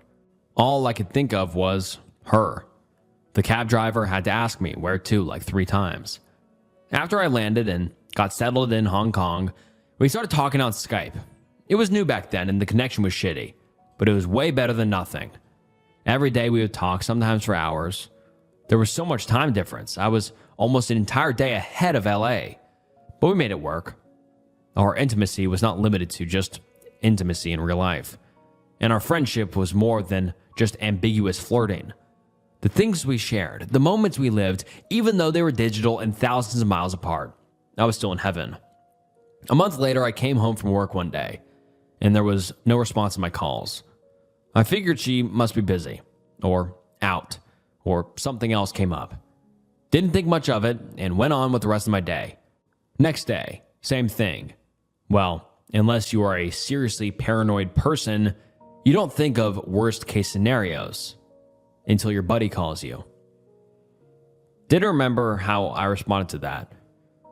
I still don't. I only know what Pete, Mom, and Dad told me. Turns out, I dropped the phone and was unreachable for an hour. Don't know what happened in that hour. Then they say that I called my folks. By then, Pete told them already, and they knew I wasn't going to be able to make my way back on my own. As I was speaking to or screaming to Mom, Dad was already buying plane tickets. I didn't realize my mom was crying on the phone, knowing her son was in so much panic and she was unable to help me. I was screaming so much, my voice was all but gone. At some point, my dad picked up the phone, trying to calm me down. Years later, I asked him once, just once, what happened that day. Never seen a man that white as he told me what happened. How terrified he was over how I was feeling. I asked him because the only thing I could remember was Pete telling me, "She's gone. She's gone." I talked to Pete one more time before Dad arrived. That I do remember. You go numb after so much pain and start behaving like a robot. He knew I wasn't going to be at the ceremony with him. We talked about things no one wants to know. But you just have to know. Like what happens to a car traveling at 60 miles an hour when it gets rear-ended by another car. Starts spinning and stops when it wraps around a telephone pole. There was nothing anyone would want to look at. No open casket. Just a box.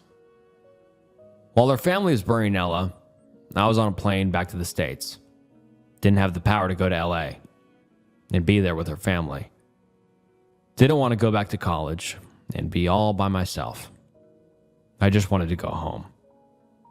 A year has passed since Ella's death. Mom and Dad were trying to play it cool. Pete was the only one keeping me sane. He too was affected by Ella's passing. But he was stronger. He didn't love Ella the way I did. Nicole was keeping her distance, avoiding me as best as she could. On the anniversary of her death, I decided to visit Ella's grave. Got on a plane to LA. I still remember the first time I walked through those cemetery gates. It's never easy to visit the dead. I found her and stayed there for an hour, just crying, not knowing what to say. I'm not a religious person, and I don't believe in the afterlife. I had this feeling inside me that no matter what I said, she wasn't there to see or hear. After a while, a boy walked up to me. Her brother. Young Jake, too, came to visit her sister. We hugged. You should come and visit my folks, Anon. They'll be happy to see you. I accepted his kind invitation. When we arrived at their home, the air was thick, filled with sorrow. Her mother smiled when she saw me, held me in her arms as if I was her own blood. "Oh, am I so happy to see you," she cried. They were relieved they didn't have to be alone that day. Ella's father was already half drunk, but he was joyful when we started talking about Ella. Jake was sitting between his mom and dad. They wouldn't let go of his hands the entire time, drawing power from knowing that they were not alone, and that Jake is still here. After talking about Ella, reminiscing what little time I was able to spend with her, her mom showed me into Ella's room. The room was left untouched. Nothing was changed since I've been there more than a year ago. Even her neatly folded clothes were still on her chair, her video archived, her anime posters on the wall. Her mom opened a drawer and took out a CD case and a letter and handed them to me. "I believe these are for you, Anon." She put them into my violently shaking hands.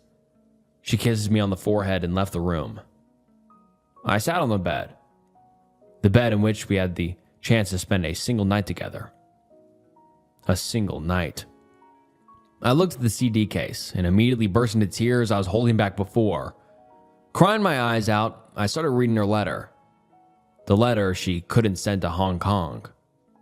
Pick-related letter and the CD case, and we'll get into those in just a moment. After I read the letter, I was in the fetus position on her bed, crying. The love and the loss were too much. Someone slowly sat next to me, and I felt a familiar hand on my face. I put my head on her lap while Nicole caressed my hair and calmed me down. "I'm here," she whispered, and hugged me as she too quietly cried.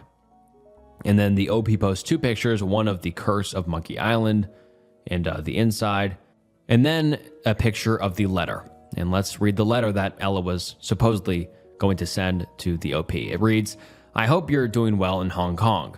I miss you, and I'm cheerfully assuming that you miss me too." Smiley face. "But surprise, I got something for you. Unfortunately, this was the only copy I could find.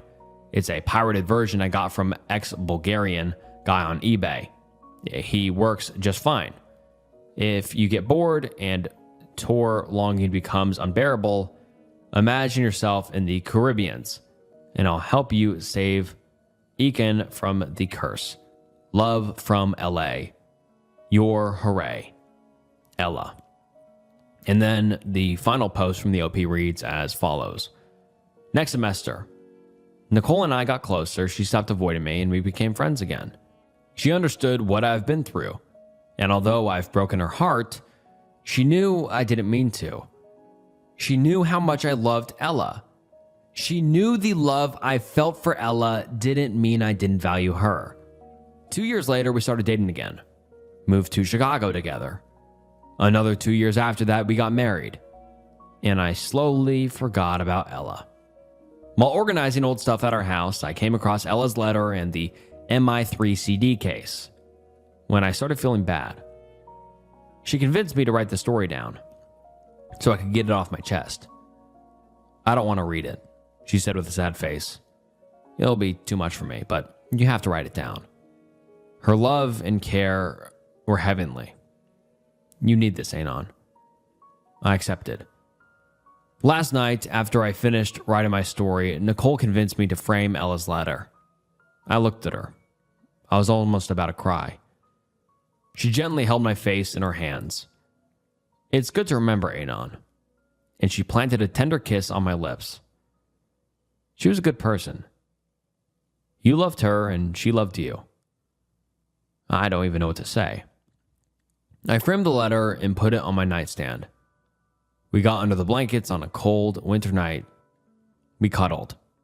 She embraced me and placed her head on my chest and softly whispered into my ear, "You're mine, Anon, and I'm yours." And as I've said before, she was almost asleep, with an amorous smile on her face. Until such a time comes we both decide otherwise, nothing will change that. And I fell asleep next to the woman I loved, embracing the woman that loves me. And this is the end of my story. In case you have not read The Ballad of Ella yet, I highly recommend you do so. Now, if you did, you might wonder whether or not that story truly happened. While I cannot say so without certainty, I did try my best to find out, as there didn't seem to be any information in that regard. Let's start with what information we have. The original post was from 2015, and Anon said 10 years ago when he was 19 and a freshman. It might be he is referring to the start of the story, freshman year being 10 years ago, or the second semester, i.e. the start of the story being 10 years ago. Depending on that, the year Ella died would be either 2005 or 2006. Pete had taken fashion classes for 4 months. Summer came, Anon and Ella spent about 2 months together in LA. At one point he writes, that night, Ella wasn't a couple months old friend. It's safe to assume the time frame of the story is about half a year. That puts Ella's death somewhere between the end of June and the end of August. She died in a car accident in California, somewhere in or around Los Angeles. As Anon seemed to lodge so far from Ella's place, he had to be picked up and dropped off every time with no other option. We cannot be 100% sure it was Los Angeles. Finally, we cannot be sure that Ella was her real name, even though it was on the letter. It might be short for Elizabeth or other similar names. What we were looking for, a young 18 to 21-year-old with a possible nickname Ella who died in a car accident in 2005 or 2006 in California. Give him props so far. This is crazy detective work. And then he continues saying, looking for Los Angeles car accident, death 2005, or fatal car accident Los Angeles 2015 yields no success. Narrowing the search to articles from the years 2005 to 2006 doesn't turn up anything useful either. Neither does including all of California. Browsing obituaries for the year 2005 will show that no Ella under 35 died. Neither did one in 2004, 2006, or 2007. Given she might not actually be named Ella, I started looking into death records of people aged 18 to 21 who died in California. Lo and behold, about 200 people between 18 and 21 found their untimely death in 2005, but not one of them bears a name you can shorten to Ella, save for 2 Michelles, who died on the 10th of August at age 18, but was cremated and had no brother, and said she had a half dozen sisters, which already rules her out. And another Michelle who died end of July 2005. Problem with her is that she doesn't appear anywhere else. No car accident news, no obituary, nothing. Also, the story makes no mention of a birthday, which is important because this Ella would have had hers a week later. All that and the fact that she was only 17, a bit too young to go off state to university, makes it unlikely this is the story's Ella. Death records for 2006 yielded about 250 kids between 18 and 21 who died. Only one of them could have had a name that would fit Ella. That person last name was Elizabeth, age 21, who died on August 29th in a car accident. Though it was no perfect match, in the story, Anon was told that Ella had died or been rear-ended by another car, while this Ella was hit by a wrong-way driver. It can, however, very well be said that she tried to evade the oncoming car, which led to it hitting the rear, spinning her into a telephone pole. I'd count that as rear-ending. Did I mention this was in the interstate? Ella was hit at 60 miles an hour. Either way, both accidents ended in a way where an open casket doesn't seem like an option. She also had a sister, not a brother from what I found, which is a detail too big to get wrong. Conclusively, it can be said that the story might actually be true. Unlikely? Yes, but there is a person who would fit Ella's age, time, and the cause of death. Personally, I thought it was fake until I went back and took a closer look at the time the original post was made, which made me question if the events really took place in 2005. The person fits nearly all of the criteria so well that even though Ella as a person seems impossible, I cannot deny the possibility of the story being true. I doubt it though. Hairstylist has been taking/keeping my hair. Originally posted to r/true off my chest, and the post reads as follows. I'm weirded out. I'm also going to be vague because obvious reasons. I'm 30s female, and my stylist is 40s. I got my haircut today at a stylist I've been using for about 9 months now. I think this is my 6th appointment with them.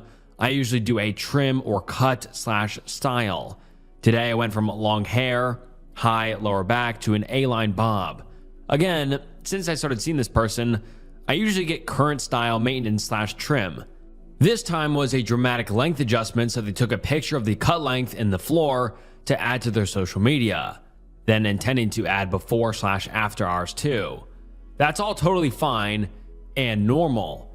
They go grab a broom, sweep up the hair, and place the dustpan on the counter for a bit. Again, normal. They grab the broom and pan and head to the back of the shop. They're gone a few minutes, no biggie. Then they go out to smoke. But here's where it gets weird. The bathroom is in the back of the shop too. I need to go and step into the back. I don't really notice anything on the way into the bathroom. I go and start to head back out, but I notice my name on a small clear tote on the table. It has no lid, and it has my hair in it. At first, I didn't really think much of it, but I looked closer and see it's not just today's discarded hair, but looks like at least a few of my trim sessions mixed with, it looked like poopery and a little sand or something, and printed pictures of the hair with dates. The printer is sitting right next to it with today's discarded hair pick in the tray. There didn't seem to be any other containers like this when I looked around. It was really fucking weird. So I took a picture on my phone. I honestly didn't know what to think or do and went back out into the salon. They came back in and I mentioned that I went to the restroom and they seemed to freak out a little but didn't mention it. I didn't really know what to say, so I just let them finish styling my hair, paid, and left. As a socially anxious introvert, this was my nightmare. I got home and the more I looked at the picture, the more ick I got. I ended up texting them an hour ago, sending the picture, and requesting they remove the weird box of me and asking for an explanation. I said, quote, "Hey, so I saw this and didn't know what to make of it. Can you help me understand what this is and why you have it? I'm not comfortable with you having this and request you please discard the contents. Also, even though I loved my cut, I believe it's best if I find a different stylist." They haven't responded. LOL, what the fuck?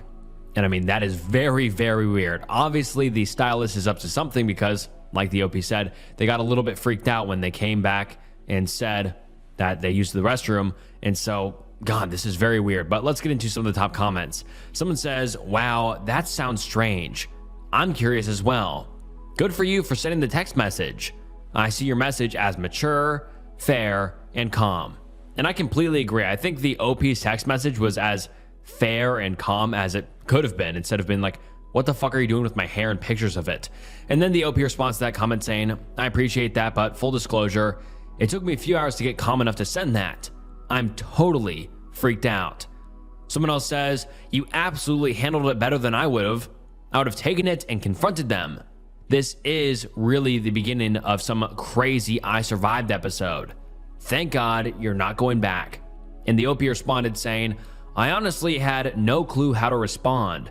The whole situation was so bizarre, and I can't imagine what the purpose of this would be. I told my husband about it, and he got goosebumps, which was super scary for me, and it made me feel like I may have underreacted to the issue. But I guess I'm glad I got out without a confrontation while there, because who knows what may have happened if I brought it up then."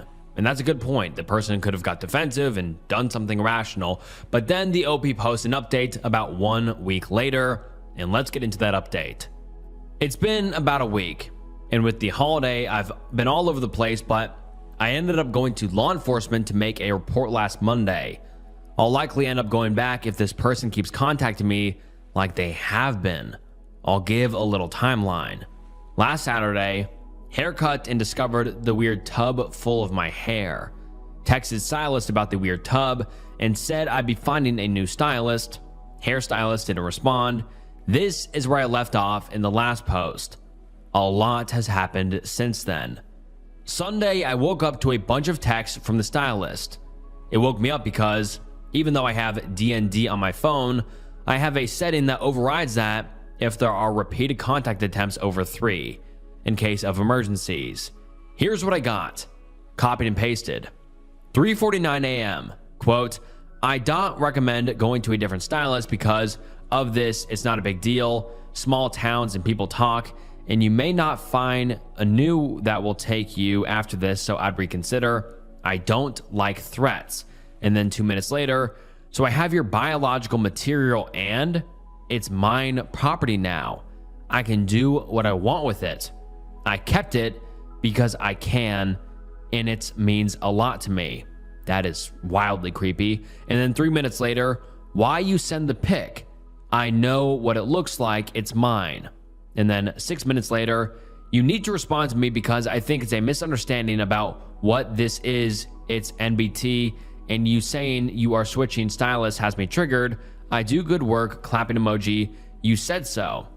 And then before I continue, quick note, these are all super late at night. 3:50 a.m., 4 a.m. I mean, maybe the stylist is up, but that is super late at night for the stylist to be responding. So I think that's just kind of a creepy side note. But then the stylist sends another text message 4 minutes later saying, I also charge a $350 client separation fee. So yeah, you can't just say you're switching stylists with more consequences. And I know you said you already tried a few people before me. They not many beauty people in the area. And then about 7 minutes later, asking for an explanation for a stylist having hair in a salon is crazy. What else would you find hair at? I didn't do nothing wrong, but I will get rid of it if you are gonna cry about it, but only if you say you won't be switching to new one else for your hair care. You made a lot as a client and always tip well and Indo good work, so it doesn't make sense and you know that, so maybe don't threaten someone who does your hair or hurt their heart emoji by making accusatory statements. And then the OP says, I didn't respond to any of those that morning because it was so insane to me. I need to process things fully before I make a decision on how to deal with it, so I just didn't respond. Sunday afternoon, I start getting phone calls. This person called me 14 times that afternoon. About every other call, they left a voicemail. Most of the voicemails just said, call me back or text me back, but 2 of them were unhinged. I'm going to paraphrase, but the gist of the first one was, sounds like they're crying. Call me back, I'm getting scared you won't come back for me, for your hair for real. I just like how your hair feels. That's why I kept it. Call me. The second unhinged message was left late Sunday night at 11:38 p.m. and it said, quote, I got rid of it except for one lock. I found out I like watching your hair burn more than I liked keeping it. That is wildly creepy. I didn't respond to any of those messages, calls, or texts. This whole thing had me freaked out now. I decided by that time I was taking Monday off work to go to the police. Even if they couldn't do anything, I wanted a filed report of the weirdness. I woke up Monday to an email from the stylist with an invoice of $375 for client breach of contract fee as the chargeable line item. Again, copy and pasting here. The email body was just, quote, for being a bitch. It was sent from their business email too, so they're really doing everything they can to ruin themselves. Even if I had a contract with this nutter, which I don't, the original amount was for $350. They can't even get their extortion fees right. I did email them back stating that we had no contract and to cease all further communication with me from this point forward. I got ready and started heading to the police station around 9:45 Monday morning. I live in a rural area, so there are portions of my drive to and from our main town that doesn't have cell reception. When I finally got to town, I had 4 voicemails. I knew immediately who they were from. I talked to one of the officers on staff. They took my statement, a copy of the emails, asked me to forward all the texts and screenshots of the numbers of calls. They said, at the least, the calls and texts could be considered menacing and harassment, but the voicemail where they mentioned how they like burning my hair was potentially concerning. The officer advised I contact a legal representative in case this person tries to take the bogus invoice to a civil suit court. And they said I'm welcome to change my number, but having the piling evidence if they continue to contact me after I explicitly told them not to in the email would only help me. I reached out to a lawyer Tuesday and left a detailed message regarding the situation. They are apparently out of the office until next Wednesday for the holiday, so we'll see if they have any advice. I've since received many texts and calls from the stylist. They sent a happy Thanksgiving text on Thursday morning as well. Regardless, they're giving me a lot of evidentiary material to work with, but I'm so unsettled. I can't wait to hear from the lawyer this week. And now let's get into some of the top comments on that update. Someone says, OP, this person is an actual psychopath. Please keep yourself safe and aware. They could do some unexpected, unhinged shit at any moment now that their obsession has turned on them. And the OP responds saying, I'm taking every possible measure to prevent anything else from occurring. But you're not far off the mark. This person is certainly not stable. I found out more that I will include once I can confirm without a doubt it is true. But regardless, I really appreciate everyone's concern. I'm doing everything I am legally able to keep safe. And then the OP makes a mini update in the comments that reads as follows. I woke up to new comments and requests for updates. Firstly, I am okay and safe for now. The person has continued to contact me on a regular basis via phone and email. I do have personal protection that I'm comfortable with and can wield with accuracy. But I'm nearly certain this person does not know where I live, so I don't anticipate any type of confrontation here. Our house and property has complete camera coverage as well. If anyone or anything shows up, we are well aware. I will be posting a more in-depth update with more text and emails up to this point, and regarding a specific incident that happened on Friday. On Tuesday, I have an appointment to speak with another officer, then to discuss the potential of criminal action and legal consequences for the stylist as a result. Thank you all for your concern and the validation that this is absolutely insane. I'll leave you with a text from this past week, one that I think you'll all enjoy. Question? Used for a model of how not to make friends. Once again, copy and pasted. 5:12 a.m. quote, don't never say never. You're never coming back. Don't make me laugh. I don't want your ass back. You can beg me though.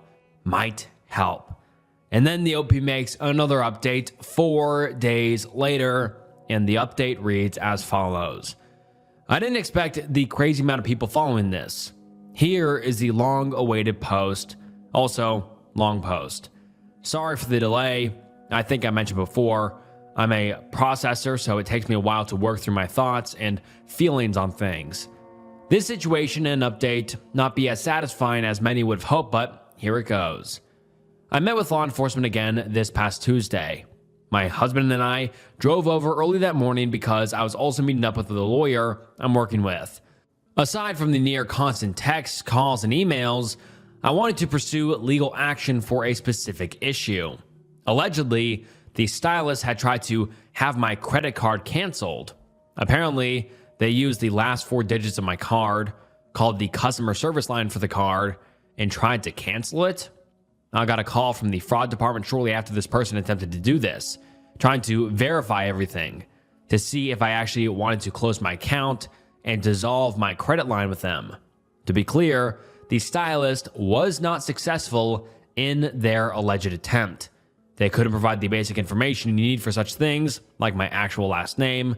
It's unusual, and they gave a name that was almost similar, date of birth, address, etc. Apparently, they thought they could accomplish this with just my name, phone number, and the last 4 digits of the card number. I didn't cancel the card, but did request a new one for obvious reasons. I had no clue why they would want to cancel my card. To inconvenience me? Yep, that's exactly why. Allegedly.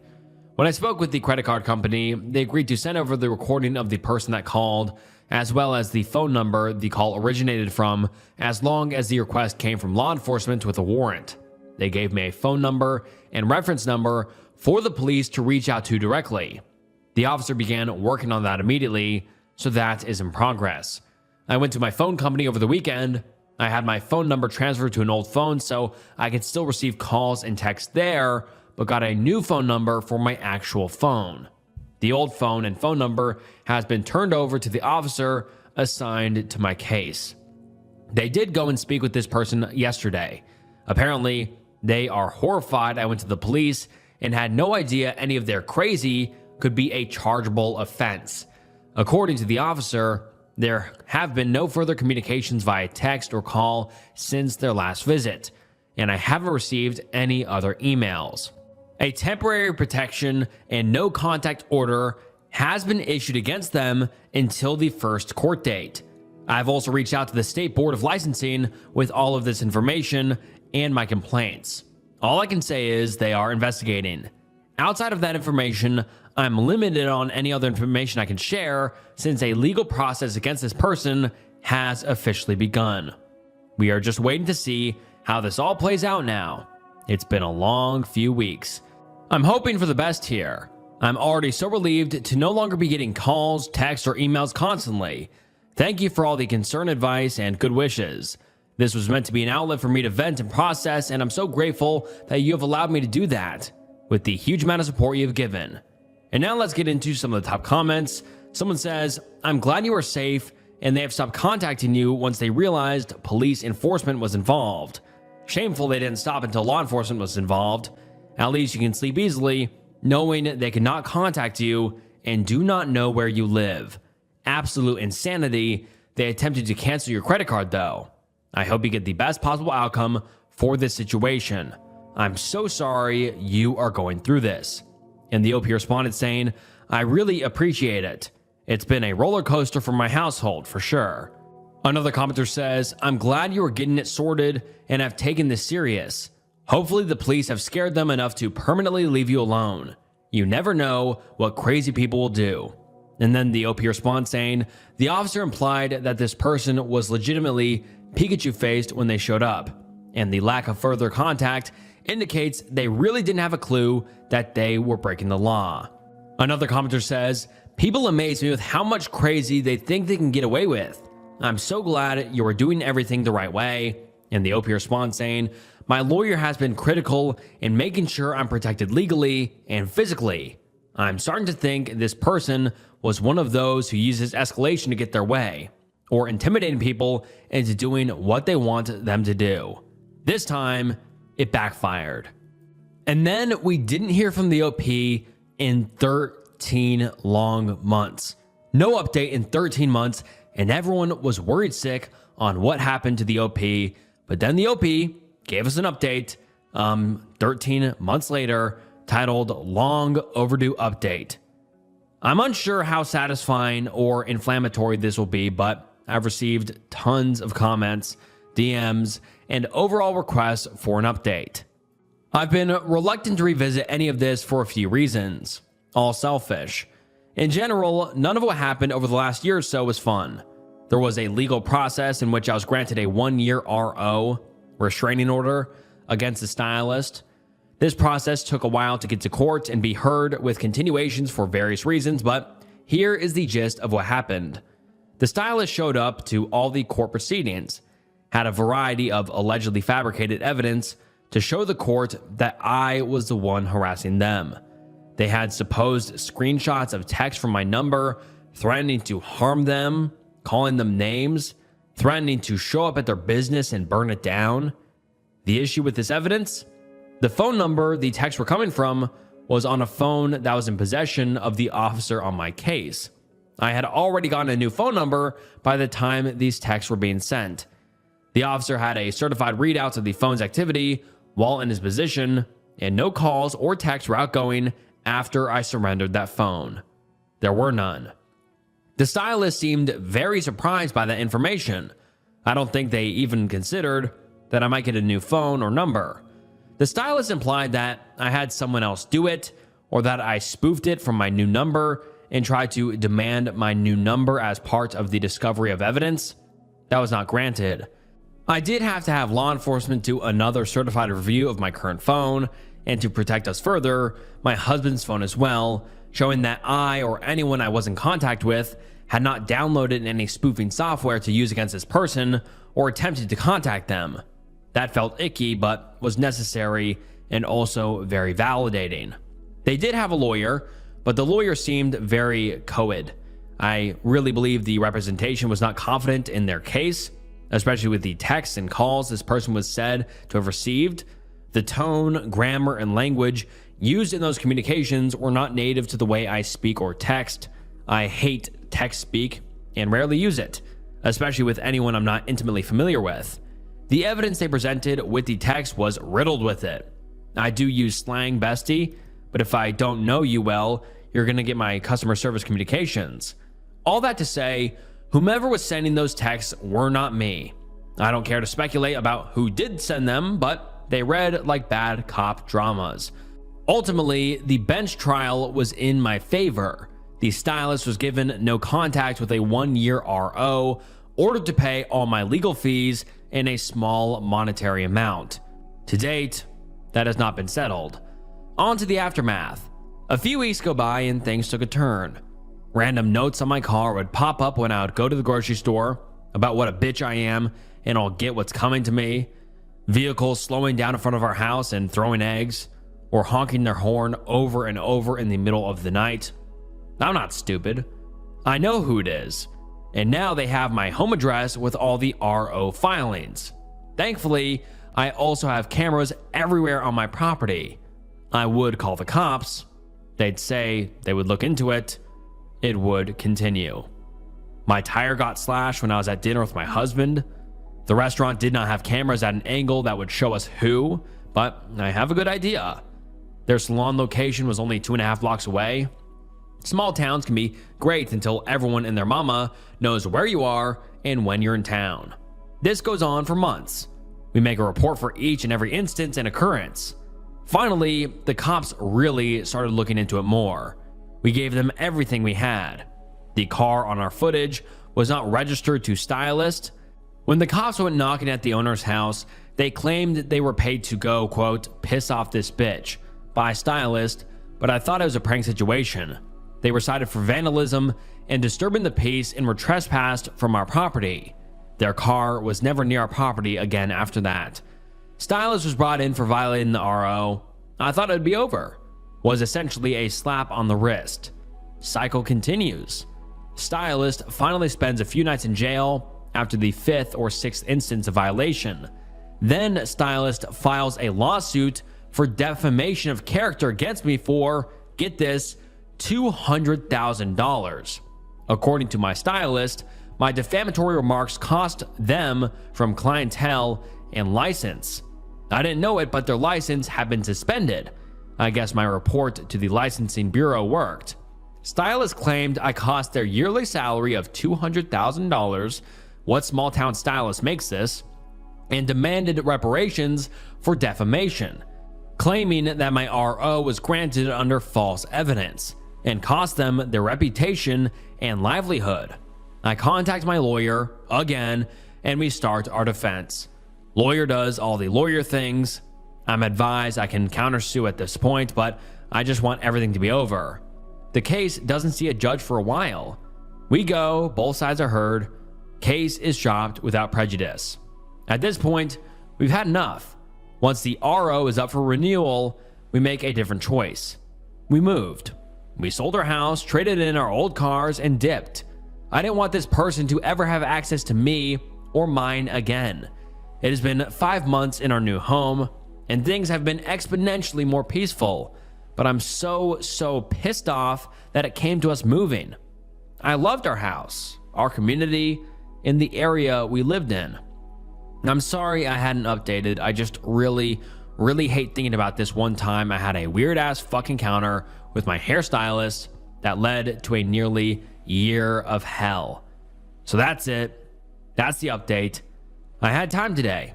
It's a new year separate from the crazy, so here it is. And honestly, that's all I'm giving after everything.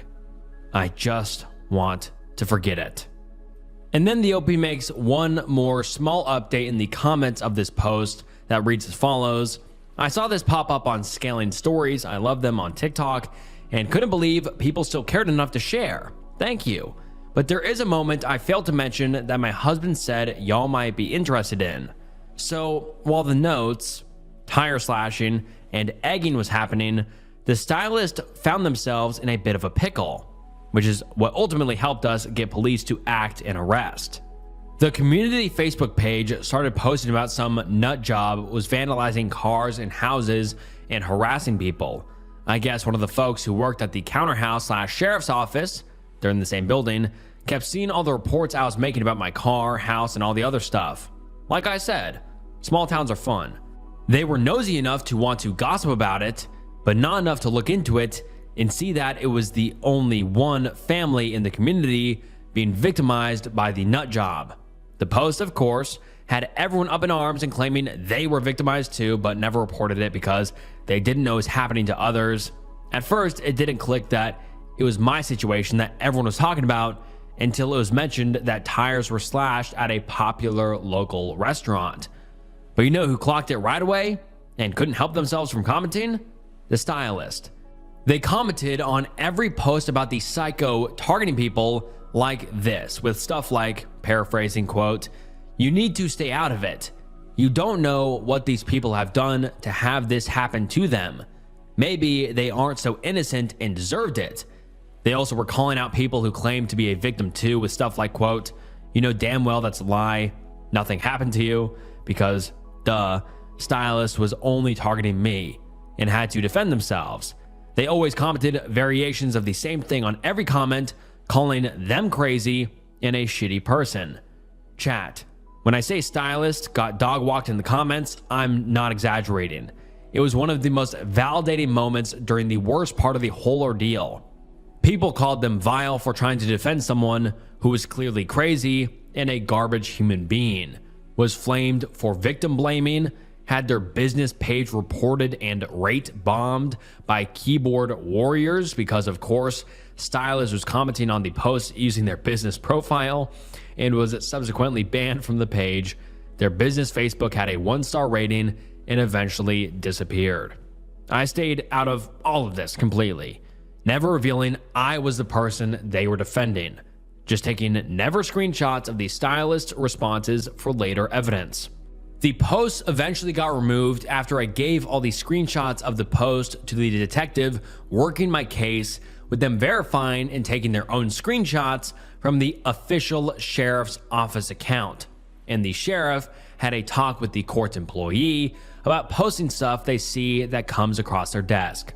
The worker had very proudly began their post with, quote, "I work at the courthouse and this is happening in the community, and we're told under no uncertain terms to refrain from that type of action moving forward." Anyways, this was probably the only genuinely funny thing to happen during the hell I was living through, and I thought I'd share. Thanks again for all the support and well wishes. We are okay now and working to rebuild the happiness we had before in a new place. And that is the last update we have received from the OP, and I don't think we're going to have any more for a long time because I think the OP just wants to forget about this entire horrific ordeal and move on with their lives. Today, I effed up by moving in with psychopaths. I really effed up. First off, I'm a 23-year-old girl. I don't know how relevant that is. So about 2 months ago, I found myself with no money after having to put hundreds of dollars into my poor car over the course of 5 months. Brakes and rotors were replaced, master cylinder replaced, water pump busted and it had to be fixed, serpentine belt, etc. Finally, the head gasket blew and I'd spent all of my savings on my car right when I lost my job. I was working at a bookstore that was due to close on July 4th. I had another job lined up working for the online portion of the store, but my boss wasn't going to bring me on to start packing/shipping/listing for another month, and I was truly out of money. A friend from high school, calling her Jamie, had been insisting on me moving out to California to work on her cannabis farm with her for about a year. Offered to pay for my plane ticket, told me I had a room, told me I'd be making $15 an hour full time. It was the best pay I've been offered. I graduated high school but didn't attend college. But I didn't want to do it simply because it was so far away from my comfort zone and everything I valued most. Now, I don't have a bunch of friends. This was the year that I cut all the toxic people out of my life, as far as I could tell before this particular incident. But my friends that I do have are incredibly important to me and have dragged me out of some of the darkest moments of my life. I knew that I couldn't prioritize my friends in this situation. It was officially about saving my own ass. Well, having absolutely no money, I started to feel like a burden to my mother, whom I'd been living with for a year, to get back on my feet. It was working just fine. I saved up a good amount of money and finally bought a car. But you know what ended up happening with the car. I was supposed to save up and get an apartment by August, but my car is where all of my money went. In addition to gas, food, and necessities, with the occasional small weed purchase, maybe $20 once a month. Basically, I found myself feeling like moving out of here was the best option. Good money, awesome friend that I had made a lot of cool memories with in high school, etc. It started to sound more and more attractive the more I thought about it. I had a long talk with her, and she booked me a ticket. Not before I verified that our operation was legal, that I'd have my own room/private space, that I'd have a job, and that I'd like her husband. She verified all these things with confidence, and I flew out. This was 3 weeks ago. I'd like to point out before this next part that I am a skeptic by design, and I made damn sure I was certain it was a good idea before coming out. She and I talked every day until I flew out, and I never would have gathered that anything was out of the ordinary. Well, the first night, I learned that none of the above would be true. This friend of mine somehow managed to lose her mind over the last 3 years. It's been since she moved to California. First off, she's married to a psychotic ex-homeless person that all call Jack. She just met this guy on the beach and fell in love. Got married pretty much instantly. I never would have pinned her as that sort of girl, but I quickly learned that she'd changed. I couldn't stand her husband from the get-go, as he was clearly on some whole other level of crazy. He interrupts every 3 seconds because he only likes to listen to himself talk. He's obsessed with the Illuminati and a bunch of other conspiracies. He's incredibly condescending and pretentious about his beliefs. I learned all of it on the second day. He's incredibly disrespectful and oblivious to the way his words and actions affect others. Oh, and he's a crybaby about everything. Still, I sucked it up. I'd already flown out here, and I was already stuck. Second, I have no room or private space. My bedroom is a mattress pad on the floor in the corner of the kitchen. I still sucked it up because I'm not about to be ungrateful about where I'm sleeping, but then I discovered that, lo and behold, they have 2 kittens, and the litter box is in the kitchen about 10 feet away from my bed. Still, didn't complain because, again, I'm stuck out here anyway. Third, I found out on day 2 that her husband is growing an insane amount of mushrooms. Illegal. Not cool. Still didn't care because I figured they weren't under any pressure from the law.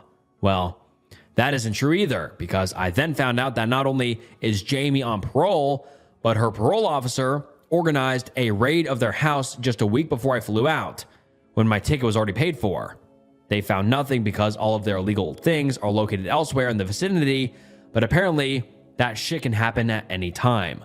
Fourth, no cell service here, so no way to call or text my friends and family that I'm really close to, unless they had iPhones, and I was able to catch a Wi-Fi signal on the phone, which is rare. I had to reactivate my Facebook. I despise Facebook, just to keep in touch with my loved ones because they do have a weak Wi-Fi signal here, but that was the least of my worries. Obviously, I didn't consider that too awful until I realized how bad things would be out here. Fifth, their plants are illegal. She told me that in this particular area, you can have X amount of plants. She's got a lot more than that. I had no idea until she saw me taking a picture to send my close friends. She then acted like she told me all along that this was an illegal operation. I still have the text to verify that this is not the case, but I didn't want to throw that in her face because I'd realized by now that nothing about this is stable. I'll stop numbering my points now. We got in a fight over the picture I took that night. She went into full crazy mode, told me that she couldn't believe I would be so stupid, how she felt like having me out here was a mistake because of my terrible judgment, and how fucked up I was for thinking that was okay. It was my understanding that the law was not being broken. Why else would I travel across the country to live with somebody? Certainly not to be a part of something insanely illegal, but I digress. It escalated. I tried to keep a level head and explain how I've been trying to wrap my mind around this entire situation and that I was told the opposite of just about everything that was going on here. Did I mention her kittens have been shitting and pissing in my clothes, bed, and blankets since day one? She told me I was ungrateful and that they had a teepee on their property that I was going to have to go live in because I was interfering with their marriage. I left out that part about Jamie making one comment to Jack that upset him so much he threw a huge glass plate at her that then shattered all over the porch. They fought constantly to the point that I would be inside crying and feeling sorry for myself for making such a horrible decision to come out here. I should point out I got a job my third day here, and it worked 4 days when this fight occurred. At one point in the fight, Jamie told me she was taking me to the airport to send me home and make me pack all my things, get dressed, and walk out the door. In that period of time, I emailed my boss to tell her that I wouldn't be able to work for them anymore because I was being sent back home, and I didn't want them to not have someone to work for me in the morning. By the time Jamie changed her mind, I emailed my boss to let her know, JK, my roommate's just crazy, paraphrasing, and I lost my job based on my unreliable living situation. So she told me I had to go live in this teepee.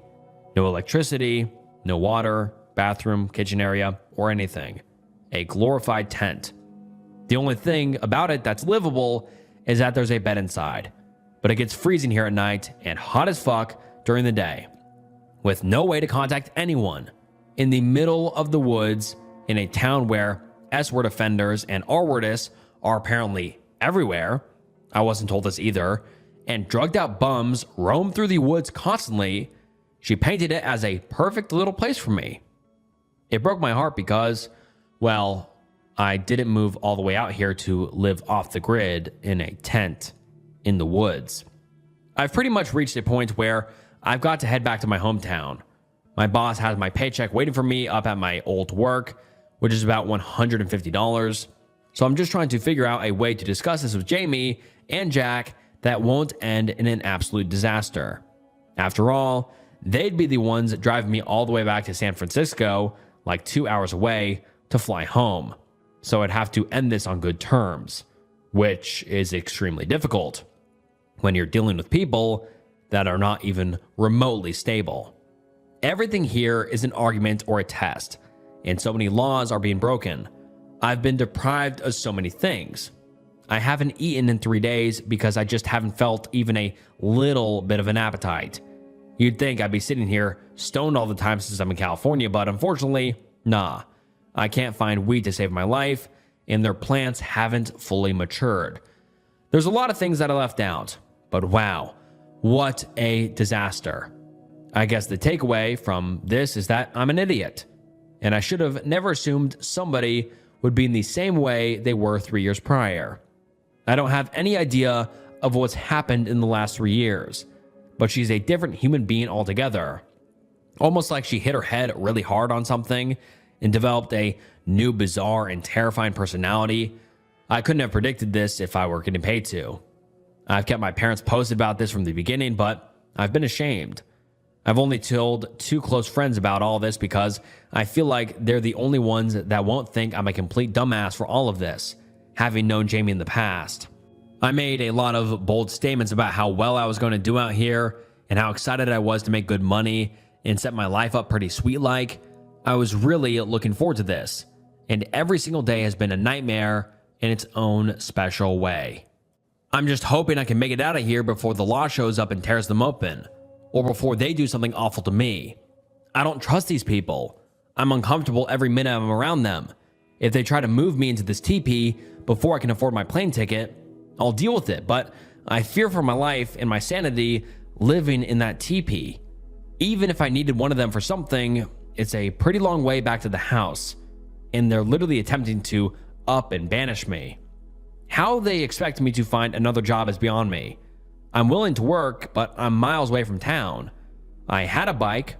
I wanted to leave this part out, but they gave me a bike and it ended up being a stolen bike that belonged to my coworker. Oh my God. That's a whole other ordeal I don't like going into because this is long enough. But the bike has been returned and I now have no transportation except for Jamie. Too bad she can't drive me anywhere if I don't even have the means to ask for a ride. And she works an unpredictable schedule. I know this was really long, but if you do read it, please don't throw me into the flames.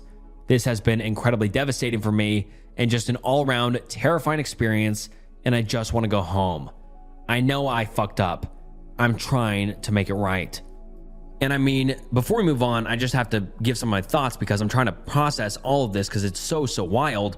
But the OP moved out to California because she thought she'd have a good opportunity to get a job and all that, legal, which is great. But now she's here. She lost her job that she had there. She has no way to get back to society without asking an unstable crazy person. And also, these crazy people's operation could be shut down at any moment, which would most likely mean the OP gets arrested as well for being affiliated. And oh my God, and she can't get back to society, period. And she has no money left. She has nothing. And now she's stuck with bad Wi-Fi and a phone and living in a teepee. This is a bad situation, and I'm very worried for the OP, but let's continue because I want to see where this goes. The OP makes an edit saying, "Oh my God, guys, I am so sorry. I have not had any access to the internet since I posted this, except when I've been with my roommates, and I haven't been able to come back to this. I'm reading my responses now. I'm so sorry for freaking guys out. I didn't expect anyone to actually read this. Also, thank you so much for the gold. You didn't have to do that, but that was really sweet of you. Thank you. Edit 2, I'm overwhelmed right now. I'm so sorry. This entire experience has been extremely difficult for me, and I've never been good at articulating without going into a million paragraphs. Just know that I'm fine right now. I'm not at the teepee. I'm supposed to be moving to the teepee this week, and I can tell that it's coming up. But just know that for right now, I'm still at the house because Jamie has been working all week. Now, I've been using Reddit for 3 years, and this is the first time I've truly felt the community here.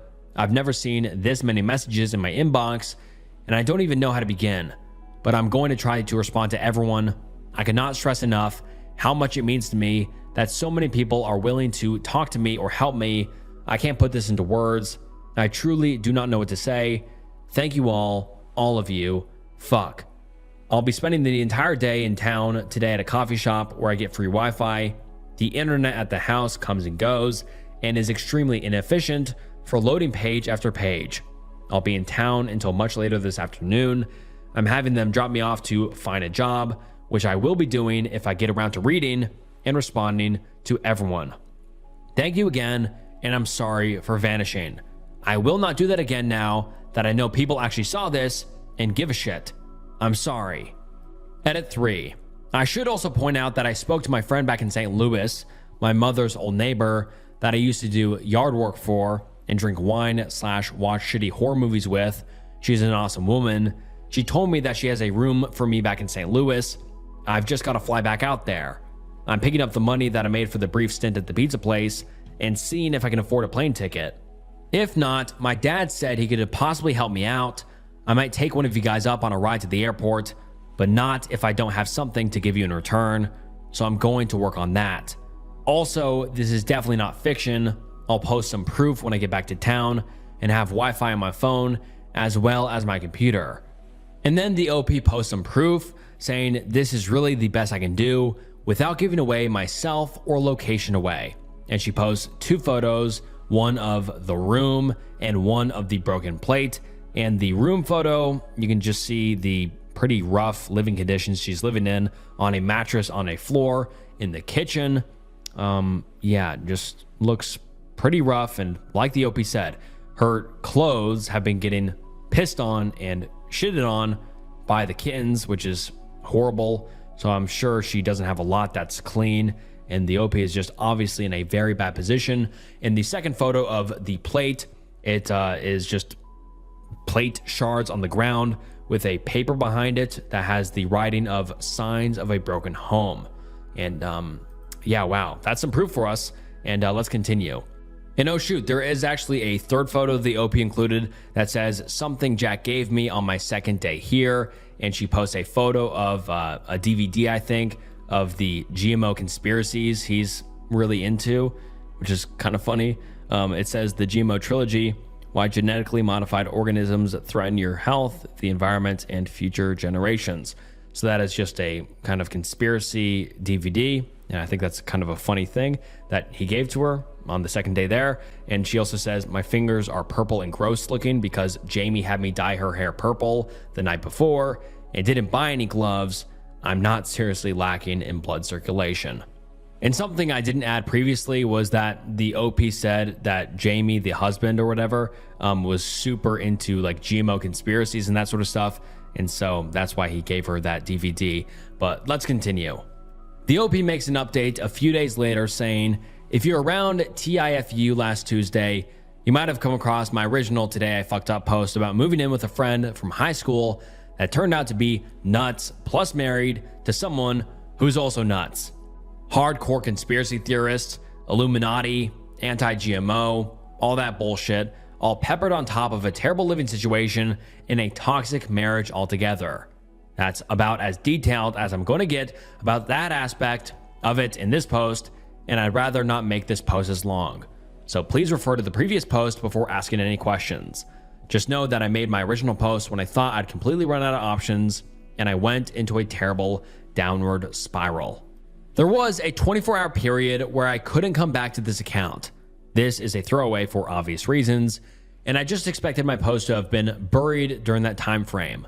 Well, I'm an idiot because I logged in to find hundreds and comments and messages from people that actually took the time to read my story. People offering me anything from advice to bus tickets to places to stay.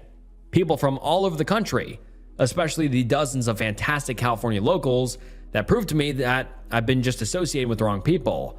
I still can't find the words to adequately thank those of you that came forward and wanted to help me out.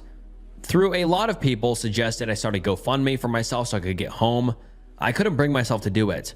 I couldn't think of a number that would have made sense to me to not make me feel like I look selfish. After all, it didn't write that post for profit.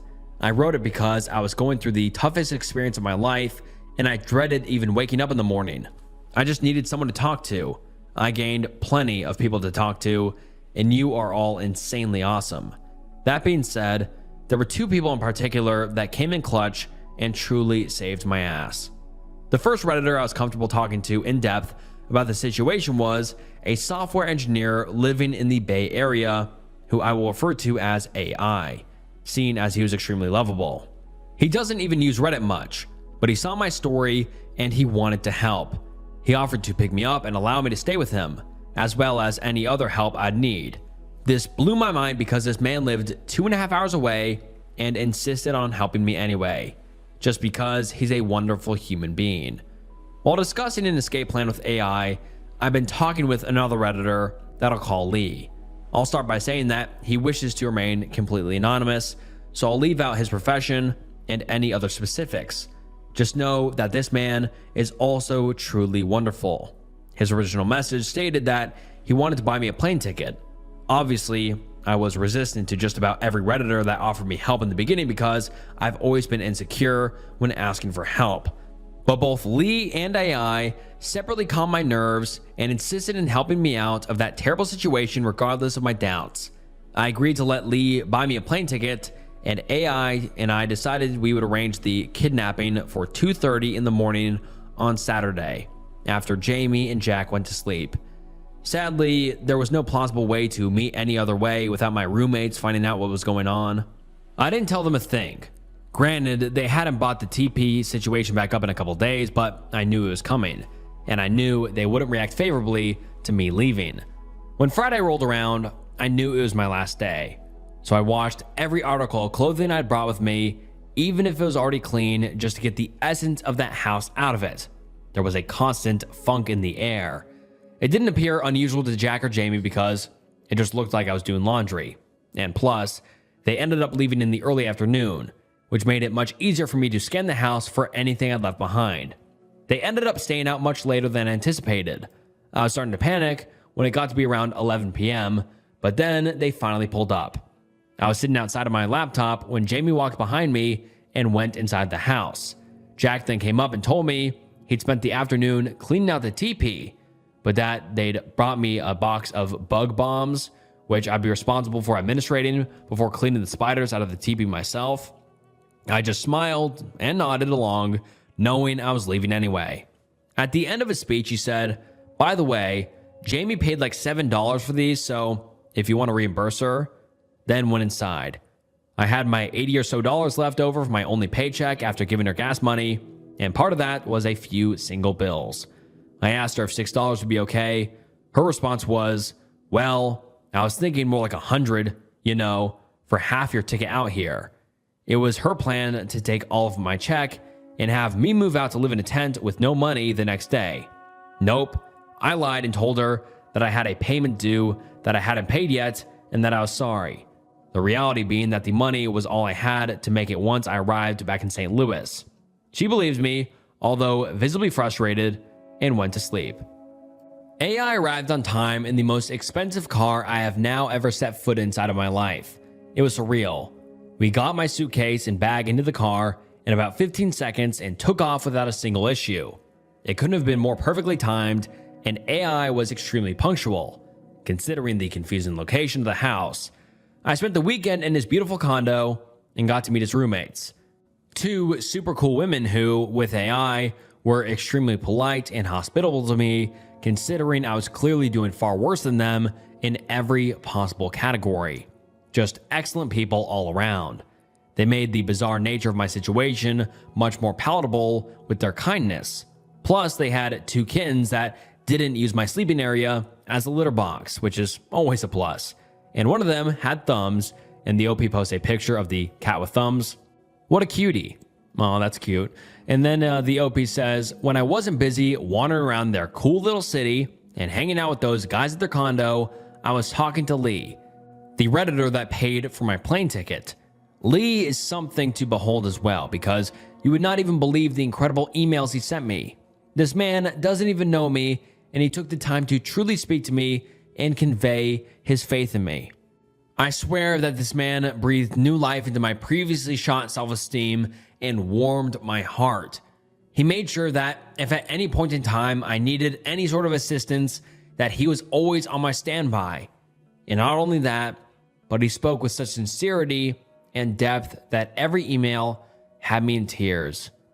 What are the odds that the two Redditors I'd end up connecting with would end up being two of the most selfless and beautiful people I've ever met? I'm so grateful that one website that I've just used for entertainment all these years has connected me to these two complete strangers and flipped my perspective in humanity. If it weren't for Lee and AI, I wouldn't be sitting here on a comfortable bed in my own room in St. Louis, writing a happy Reddit post today. I'm living with an old neighbor, as I mentioned in an update in my last post. She's awesome, and we've known each other for years. She's been aware of this entire situation as it's happened and is letting me stay as long as it takes to get back on my feet. Needless to say, I'm already working on that. I don't have a car anymore, unfortunately, but I do have a bike out here and a lot more options for work. It shouldn't take me long for me to pull myself together, especially not with the help that my two new friends provided. I wish that I could send both of them gigantic edible arrangement bouquets, but I might have to settle for postcards for now.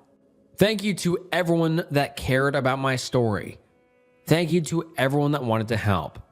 And all of you that were absolutely ready and willing to donate money, shelter, rides, etc. to my cause just because you're good people. Thank you, especially to AI and Lee. I hate not being able to use your real names, for going above and beyond and completely out of your way to ensure my safe passage back to my hometown. I truly hope that I'll be able to return the favor someday. Lee pointed out that he wanted me to return the favor by channeling my voice into writing one day and getting a journal. My new roommate has since gifted me with this, and it is a leather-bound journal, super awesome. And then the OP says, here is a note from me saying, thank you, Reddit, by Karma, 292. Listen to Karma, by Massive Attack, or literally anything by those guys. It's insanely good music, but hey. And then the OP says, I guess that's all I wanted to say. That Reddit really can be an incredible community when it comes right down to it. And I'm living proof that the people on this website are capable of incredible things. I am so grateful to this website to stumble upon my new friends that helped me get home. So grateful to stumble upon for originally helping me stumble upon Reddit in 2011. Praise. I love you, Redditors, and I love you, Lee and AI. Thank you so much for everything that you've done. And now let's get into some of the top comments. Someone says, what were the craziest reaction to you moving out in the dead of night? I hope they were pissed. And the OP responds saying, I blocked Jamie on all social medias and from my iPhone the night I left. There has been zero contact, surprisingly enough. Someone else says, Jesus, it sounds like she was lucky to escape unscathed. Thank God for Reddit. Someone else says, my blood went cold when Jamie asked OP for $100. She had already caused the loss of her job. Now she was going to take her cash and send her outside. Someone else says, so happy she got out. While reading, I was ready to Venmo what I could afford if she hadn't left yet. I'm also so grateful to the people who did help her. And I hope what they did is being paid back and good things happening for them as well. And then someone else says, I wonder what happened to Jamie and Jack after she left. And yeah, I think this is one of the best case scenarios. I mean, two Redditors helped her out. Two Redditors that weren't creeps, by the way. I mean, I would have been very scared if I was the OP that they are weirdos that are going to abduct me as well or something like that. But the OP is so lucky here.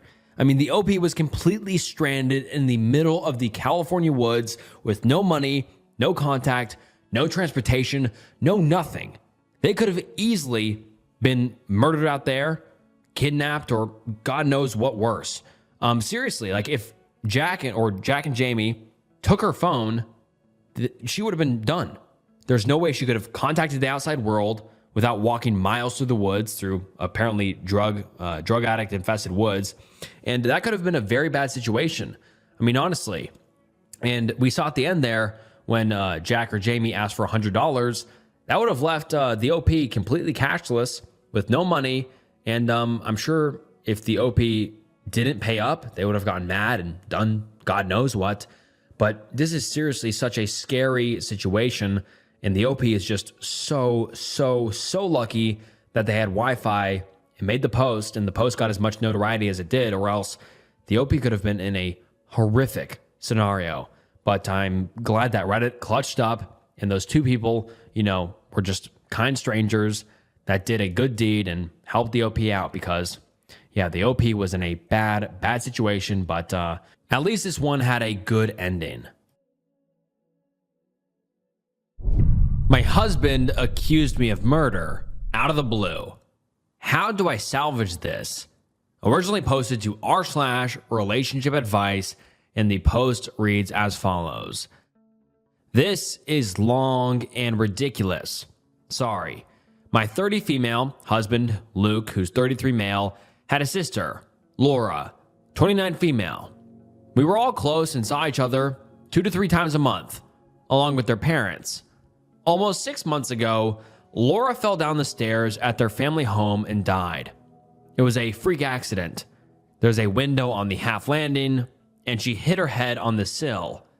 I was the last person to see her. I was there for less than 10 minutes, and she was in her pajamas making coffee. I didn't even stay for a drink, and I struggle with how such a brief and meaningless interaction could have been her last. She deserved so much more. My husband and I have only been married for a year, but we've been together for 4 and have known each other for 20 plus. When Laura's parents found her, they called my husband straight away and we rushed over. We faced the whole thing as a family. In the days after, Luke started quizzing me. Exactly what we talked about, what she was wearing, where we were standing, etc. It progressed to saying I was providing conflicting information on tiny details he was deliberately misunderstanding, and accusing me of withholding information because I couldn't tell him things like what pajamas she was wearing. This escalated quickly, but lasted for less than a week. As I lost my cool, it made it clear that I was done answering questions. He didn't bring it up again, and I wrote it off as a grief quirk. His behavior was generally that of a normal, grieving person. Last Friday, he outright accused me of murdering her in front of his parents, out of the blue. We were all stunned. There was an inquest which recently concluded, and there was never any doubt the verdict would be an accidental death. He said it was completely obvious, and he couldn't believe that no one else could see it. He claims I went through his phone and found messages with Laura. I have absolutely no idea what message he's talking about. I have never looked at his phone, and that I went over to confront her and things got out of hand, and I pushed her down the stairs. By the end, he was shouting about going to the police and getting the inquest overturned, and how I wasn't going to get away with it. Let me be clear. Laura and I had a great relationship. We all did. I have no idea where this has come from, other than these messages I haven't seen, and even then, I don't think there's anything I could ever see on someone's phone that would drive me to murder. It's just ridiculous. He's been with his parents since this happened and will not talk to me at all. I've had some contact with his mom, but she's not being very communicative. The last I heard, she didn't know what messages he was referring to either. I am still completely stunned, and I have no idea how to proceed. I made a commitment to be there for him always, and I understand that grief can manifest in some strange ways. But part of me feels like my love for him died the second he called me a murderer, and I don't know how we could possibly work through this. I also really don't want to be thought of in this way, and I have no idea if he has said anything to people we know. I obviously haven't. A brain tumor or psychotic break has crossed my mind, and I suggested it to his mother, and she said she'll talk to him. Other than the questions before, he hasn't been acting odd. Obviously, he's been grieving, but he seemed sane and sensible other than that. I feel like I'm going mad. Does anyone have any advice at all? And now let's get into some of the top comments on this post. Someone says, "Fuck no. You don't salvage this. You get a lawyer and get the F out." Best case scenario, he has just admitted to sending messages with his sister that he thinks would make you angry enough to kill her over them. I have some ideas about what those might be, and they are all bad. How did the parents react when he did this? And then the OP responded saying, when he first laid out the accusation at his parents' house, both his mother and I just kept asking him about the messages, and all he would say was that I know exactly what messages he was talking about. She was as stunned as me, and his father just said he didn't understand what he was talking about. He's a man of few words, but there was plenty of head shaking. The whole thing was surreal. No one knew how to react. I honestly don't know what kind of lawyer I would even speak to about this. From what I'm aware, the coroner's decision can't be appealed and the police can't launch an investigation into an accidental death. I don't think I'm quite ready for divorce. We haven't spoken since his accusation, and I walked out about 5 minutes after he threw it out, and I have no idea what his frame of mind is. Someone else comments saying, you need to get a lawyer to protect yourself in case he does go to the police. I'd write down everything that you can remember that happened that day and keep it just in case. He may be having a psychotic break. As stated, don't talk to him or his immediate family or friends without someone present, or preferably by text or email. Save everything.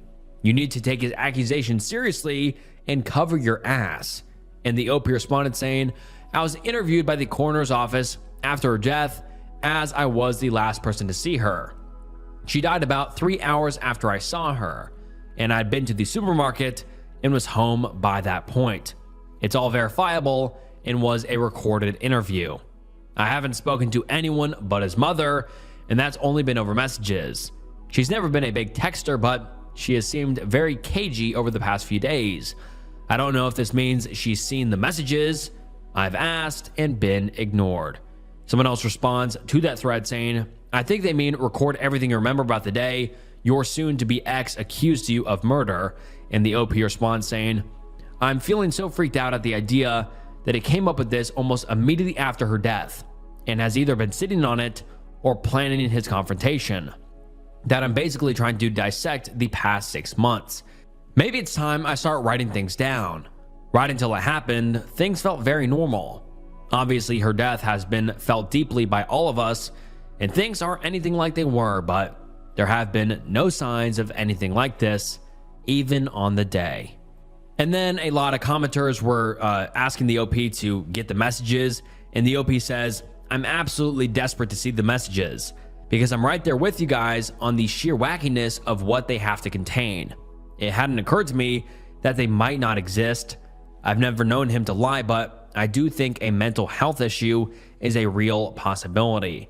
His relationship with his sister didn't seem odd, and I've never been interested in his phone, but he's never been defensive about it either. So I think you might be right. If I had such incriminating messages, I'd probably worry about them before now. And then someone recommends the OP to find an old iPad to use to access them, and the OP makes an update saying, I have his iCloud password. It has a backup from yesterday. I have no idea how to turn this into something I can actually use.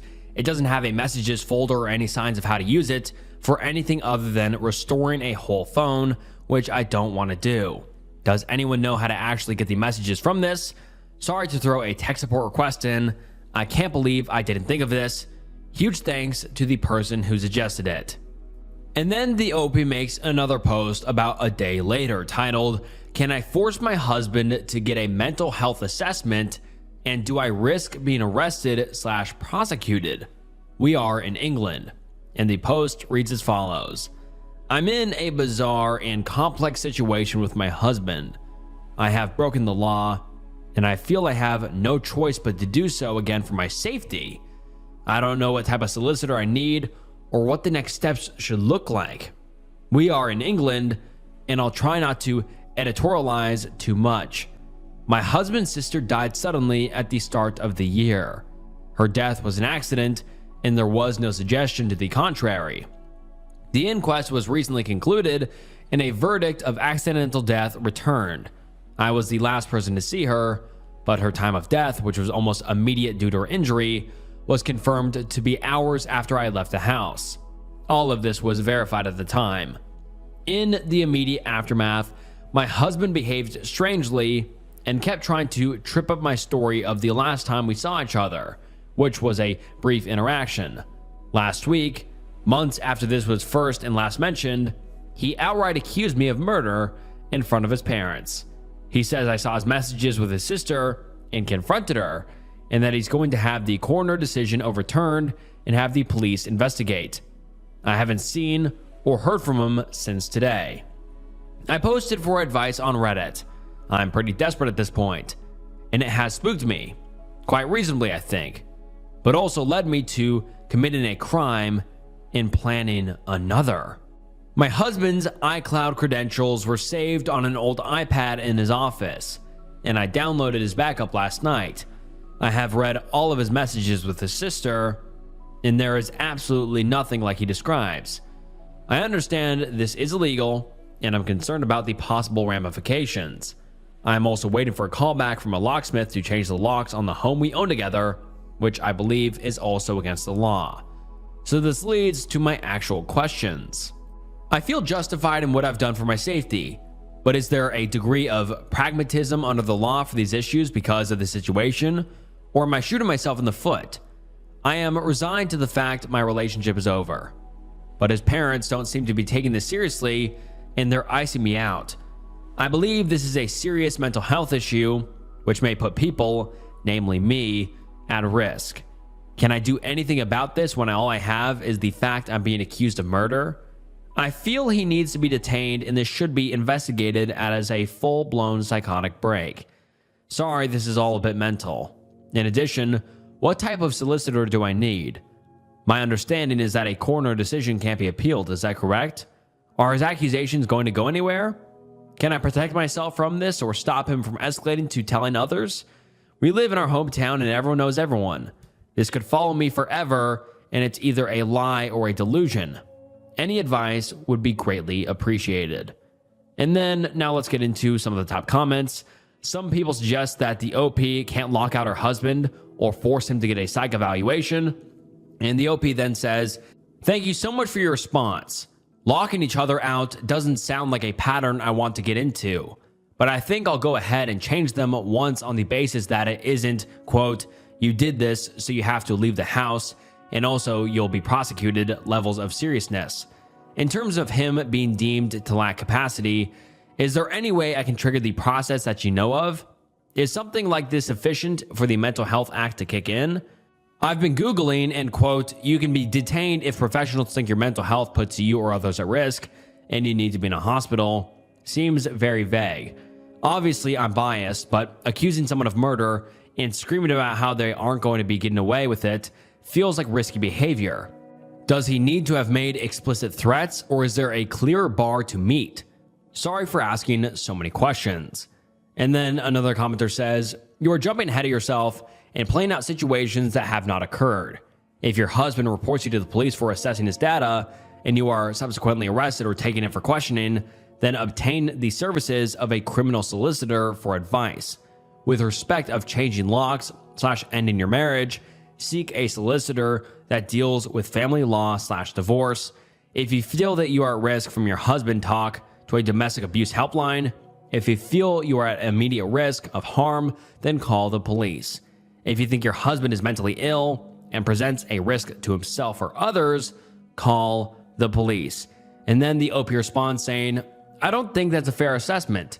Being accused of arguably the most serious crime to exist has most definitely occurred. My understanding of the law is that something is illegal whether you are reported to the police or not. Those messages are evidence as far as I'm concerned that his accusations are false. They were apparently the trigger to me literally murdering someone I was extremely close to. I have illegally accessed them, and I don't think it's unreasonable to inquire as to the potential impact of that. I'm fully aware that I need a solicitor, but as you're probably aware, today is Sunday. I don't know if I need to seek someone out based on a divorce, which honestly, if this is a mental health issue, is not going to be something I go for, or a criminal solicitor, or someone who deals with the Mental Health Act, as my absolute priority preference is getting him assessed. My only exposure to the legal system in my entire life was through the inquest, and that is obviously completely different to any of this. I'm not educated in this area." And then another commenter says, "It's sad and slightly suspicious that OP is jumping ahead to mental health assessments to defend themselves from accusations of murder when their husband is clearly going through some serious issues, coping with the death of his sister." And the OP responds saying, "What else can I do? He has blocked me everywhere. And we went from a normal couple dealing with the new normal 6 months after the death of his sister to me being accused of murder over a family dinner because of messages which clearly don't exist. And it's been 9 days and I've heard nothing since. Can I remind you that the inquest was held and concluded? I dropped off some Tupperware, grabbed an umbrella I'd left behind the previous week, went to a big Tesco, then went home and called my mom. I was already home by the time she died, and my whereabouts were extremely easy to verify because my husband was home all day. It's obvious that he's going through some serious issues coping with the death of his sister. That is the exact point of all of this." And then the OP makes another post a few days later titled, "Update. My husband has accused me of murder. Out of the blue, how do I salvage this?" And then the post reads as follows. "Firstly, thank you for those who helped me to get to my husband's iCloud backups through an old iPad. I wasn't expecting much from Reddit, but I got valuable practical advice before my post was locked, and I appreciate it. There were no crazy or even suspicious messages. I've searched for over 100 terms and scrolled back over years. I saw a side of them both I wasn't expecting, but nothing that explains the claim I murdered Laura over their chats. Nothing to suggest he was cheating, absolutely nothing to suggest sibling love, if you get what I mean. I repeat, no sibling love. No weird gaps where deleted conversations or a switch to another app would fit. Just siblings making plans, sending memes, and gossiping. They said unexpectedly horrible stuff about a few people, but not me. It was a sort of relief, but it raised more questions than it answered. I sought legal advice, also from Reddit, after posting here. Turns out my options are divorce him or sit down. I contacted my community mental health team, who said they'd reach out, but made it clear it wasn't urgent.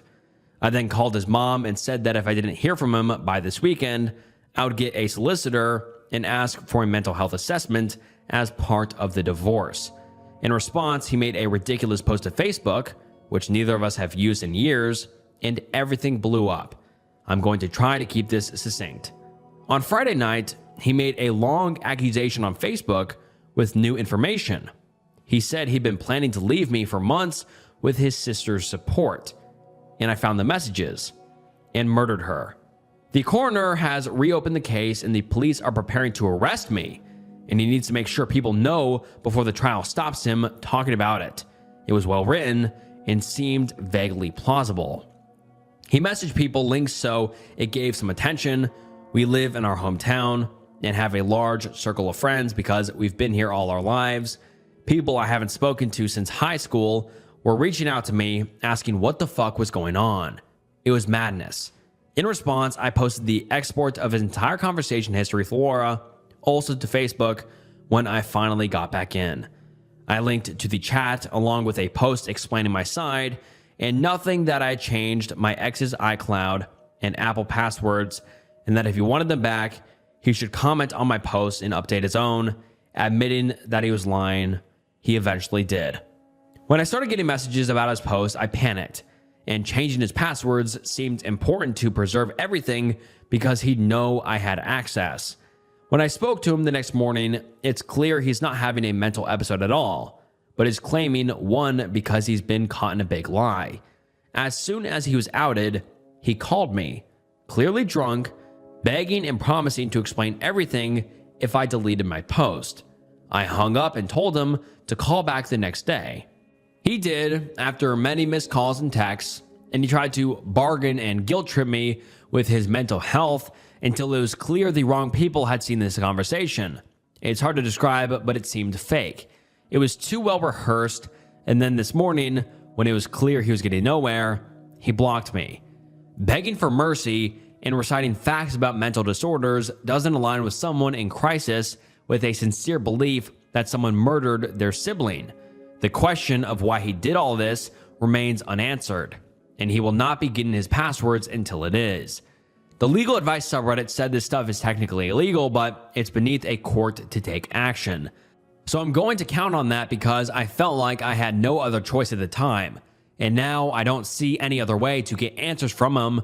I am desperate, and it's all I've got. So there we are. The relationship I have believed was my destiny since I was a teenager has boiled down to a petty, convoluted, and vindictive bullshit played out on social media for reasons still unknown. My hope for a brain tumor is fading, and clearly tomorrow morning is going to be when I lawyer up and stop posting about this. I am mortified. I have no idea whether some people might believe him, and I still don't know why this all happened in the first place. Sorry I don't have a happier update, and thanks once again to everyone who offered advice. And now let's get into some of the top comments. Someone says, "Wow, OP, I'm so sorry. This is not the update I expected because it's even more bizarre. Can you provide more info on how people reacted and why he confessed to lying without explaining why? It was obvious his post was fake. Is that it? If he wanted a divorce, this is the dumbest way to ever go about it. I just can't understand his thinking at all. Again, I'm so sorry. What a nightmare for you. And then the OP responds to that saying, he didn't react at all. He'd called me tens of times at that point, and we'd had 5 conversations on the phone about it. He was laser focused on me deleting the chat log from the get-go. But when I made it clear that posting that comment and editing his original Facebook post was the only way to progress the conversation at all, he finally did. Then he went silent publicly, as far as I can see, but continued begging me behind the scenes. Wow, this is wildly weird. And then someone else comments saying, what on earth is in those chats that he's so desperate to keep people from seeing? And that would conceivably lead you to kill someone? Is there any chance they're using some kind of code or something? And the OP responds saying, I think it was the fact that it proved his story false. Alongside the way they spoke about some people, it was really damaging stuff, and I can see why he panicked. I hated to do it to him, but I really couldn't think of anything else because so many people had questions. Someone else says, sounds like he's staging a mental issue to get rid of you or create a reason he's not responsible. Cheating? Money missing from work? Personal or family? And the OP responds saying, this is exactly how it comes across. He kept saying how various behaviors he's shown over the years fit anxiety and depression. They don't. And that his vulnerability has led to a complex grief-related breakdown. He is not particularly informed on mental health issues, so I don't understand how he went from a drunken shambles to that level of insight overnight, when he had apparently been in active crisis, posting horrible lies on Facebook less than 2 hours before calling me initially. You make an interesting point about finances. That could be something weird, but definitely not to the extent that it explains any of this.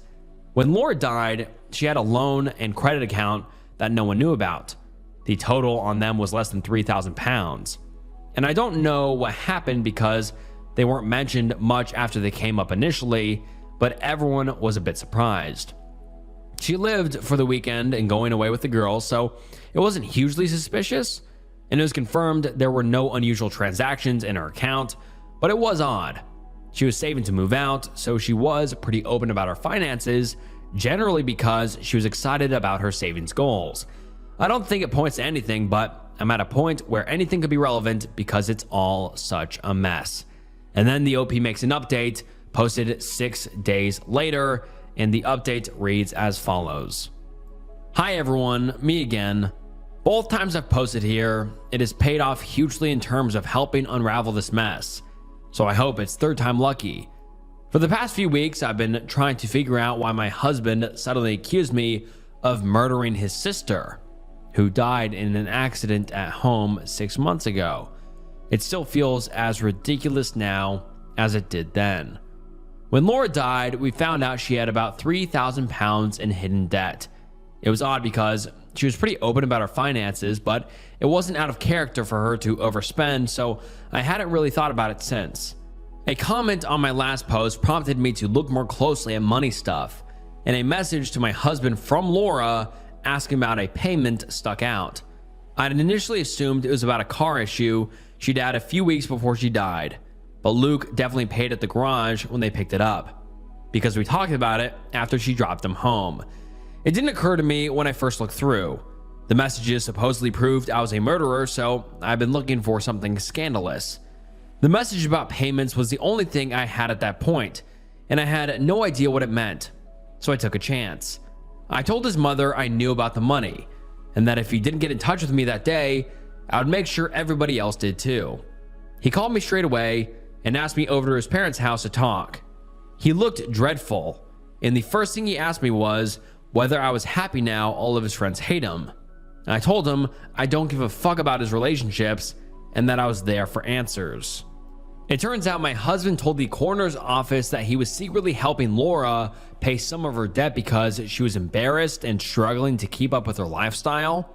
I assume it didn't seem suspicious because her death was clearly an accident, and that's what they were investigating.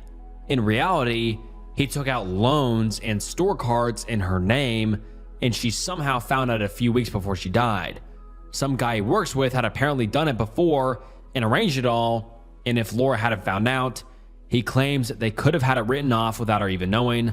When she did find out, the guy left him high and dry, and he had to pay it off. I'm inclined to believe that's the gist of what happened, but I am shocked my husband would do something this stupid.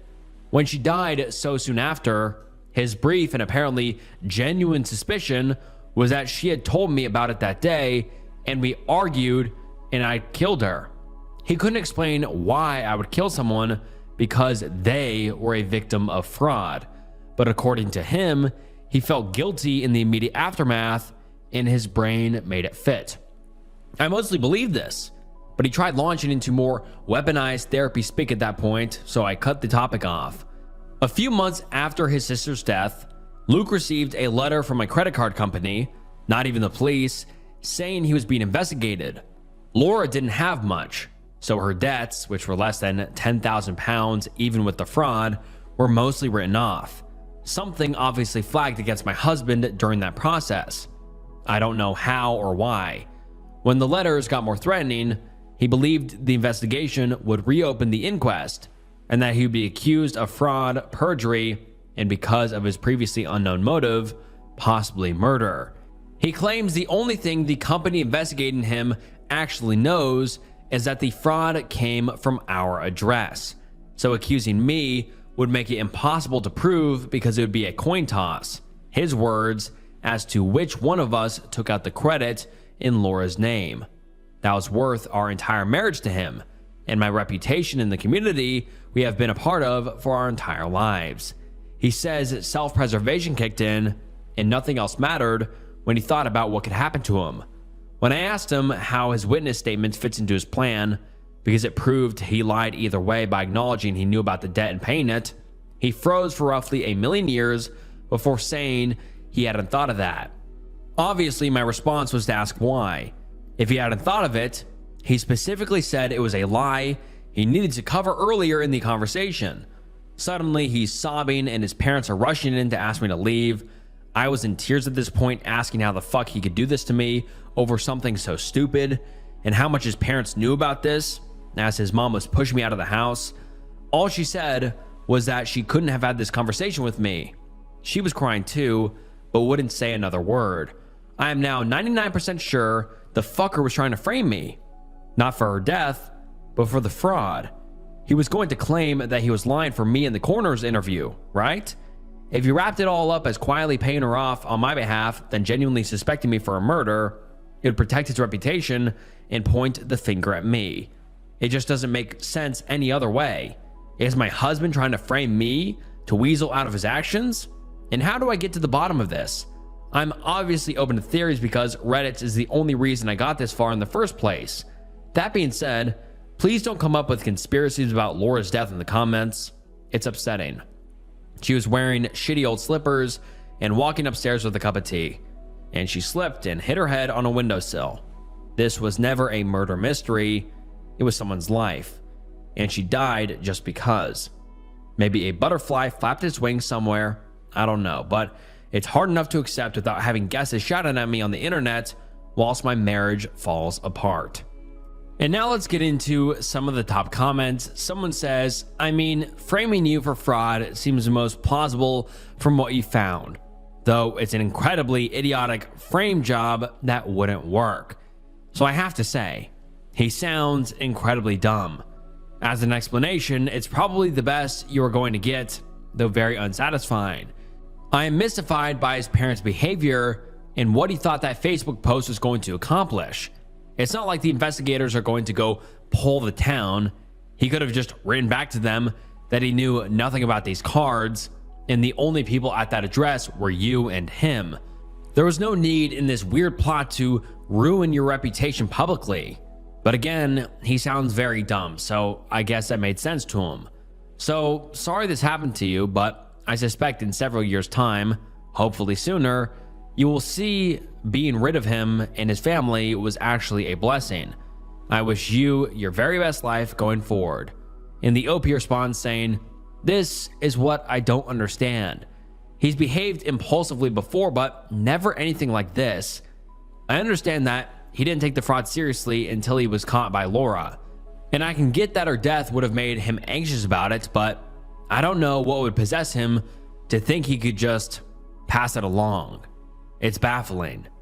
Someone else says, what's also strange is that it sounds like the fraud amount was low enough that While yes, he'd get in trouble, it isn't like he's going to be ruined. Not that this is a good thing, but white-collar crime is not exactly strongly prosecuted in the UK. Plus, it sounds like a repayment settlement could have solved this. Unless he worked in finance or needs a security clearance, this wouldn't be something he couldn't recover from. Also, very odd is that you were his alibi for the accident. I realized that wasn't necessary, as this was an accident regardless of alibis, but still, it's very dumb if he was worried about this being known as a motive, that he would alienate his alibi. I keep coming back to the dumb part. Only explanation that makes sense, lol. And then the OP responds saying, this is exactly it. £3,000 would have been manageable. He could have set up a plan to repay it over a year, and he'd have needed to tighten up, but would have been fine. It was a private company, so getting their money back would obviously be more of a priority than seeking prosecution. This is also part of why a story doesn't make sense. It's such a small amount in the grand scheme of things to blow up your entire life.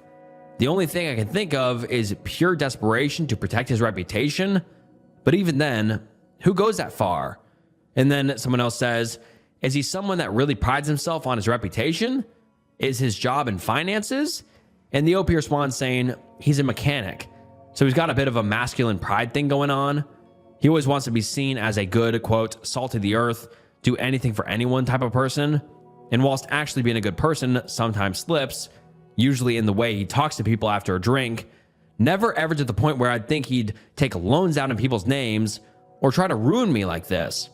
And then someone else says, I'm sure you've been asked this before, but is he on drugs? And then the OP responds saying, he's a casual drug user, but I've never seen signs of it getting unhealthy. He does booger sugar maybe 8 to 10 times per year, and I've never known him buy it when his money would have been better spent on something else. He's better at spending money than having it generally, but he's never ever shown signs of being greedy or deceitful. The only thing I can think of is that it would have been in the lead up to Christmas, but his gifts weren't particularly extravagant, so I don't think it was a desperate attempt at a magical Christmas. And that is the last update we have ever got from the OP, but just such a wild saga and so weird. I mean, why would the OP's husband ruin his life over a $3,000 debt? I mean, yes, that's not nothing, but at the same time, it's manageable, like they talked about. And so why would he blow up everything in his life, frame his wife for murder, do this and that and the other thing for a $3K debt? And it seems like we are missing something that the husband is possibly hiding, but I don't know. The OP has since deleted their account, so we are not getting any updates anytime soon, but super weird. And I'm interested to hear your guys' theories in the comments, but I'm kind of at a loss for words. This is just such a wild saga of posts, and I just don't know why the husband would do that, and I just feel so bad for the OP that their entire life got blown up over this super weird thing that went on. I mean, yeah, just such a wild saga of posts.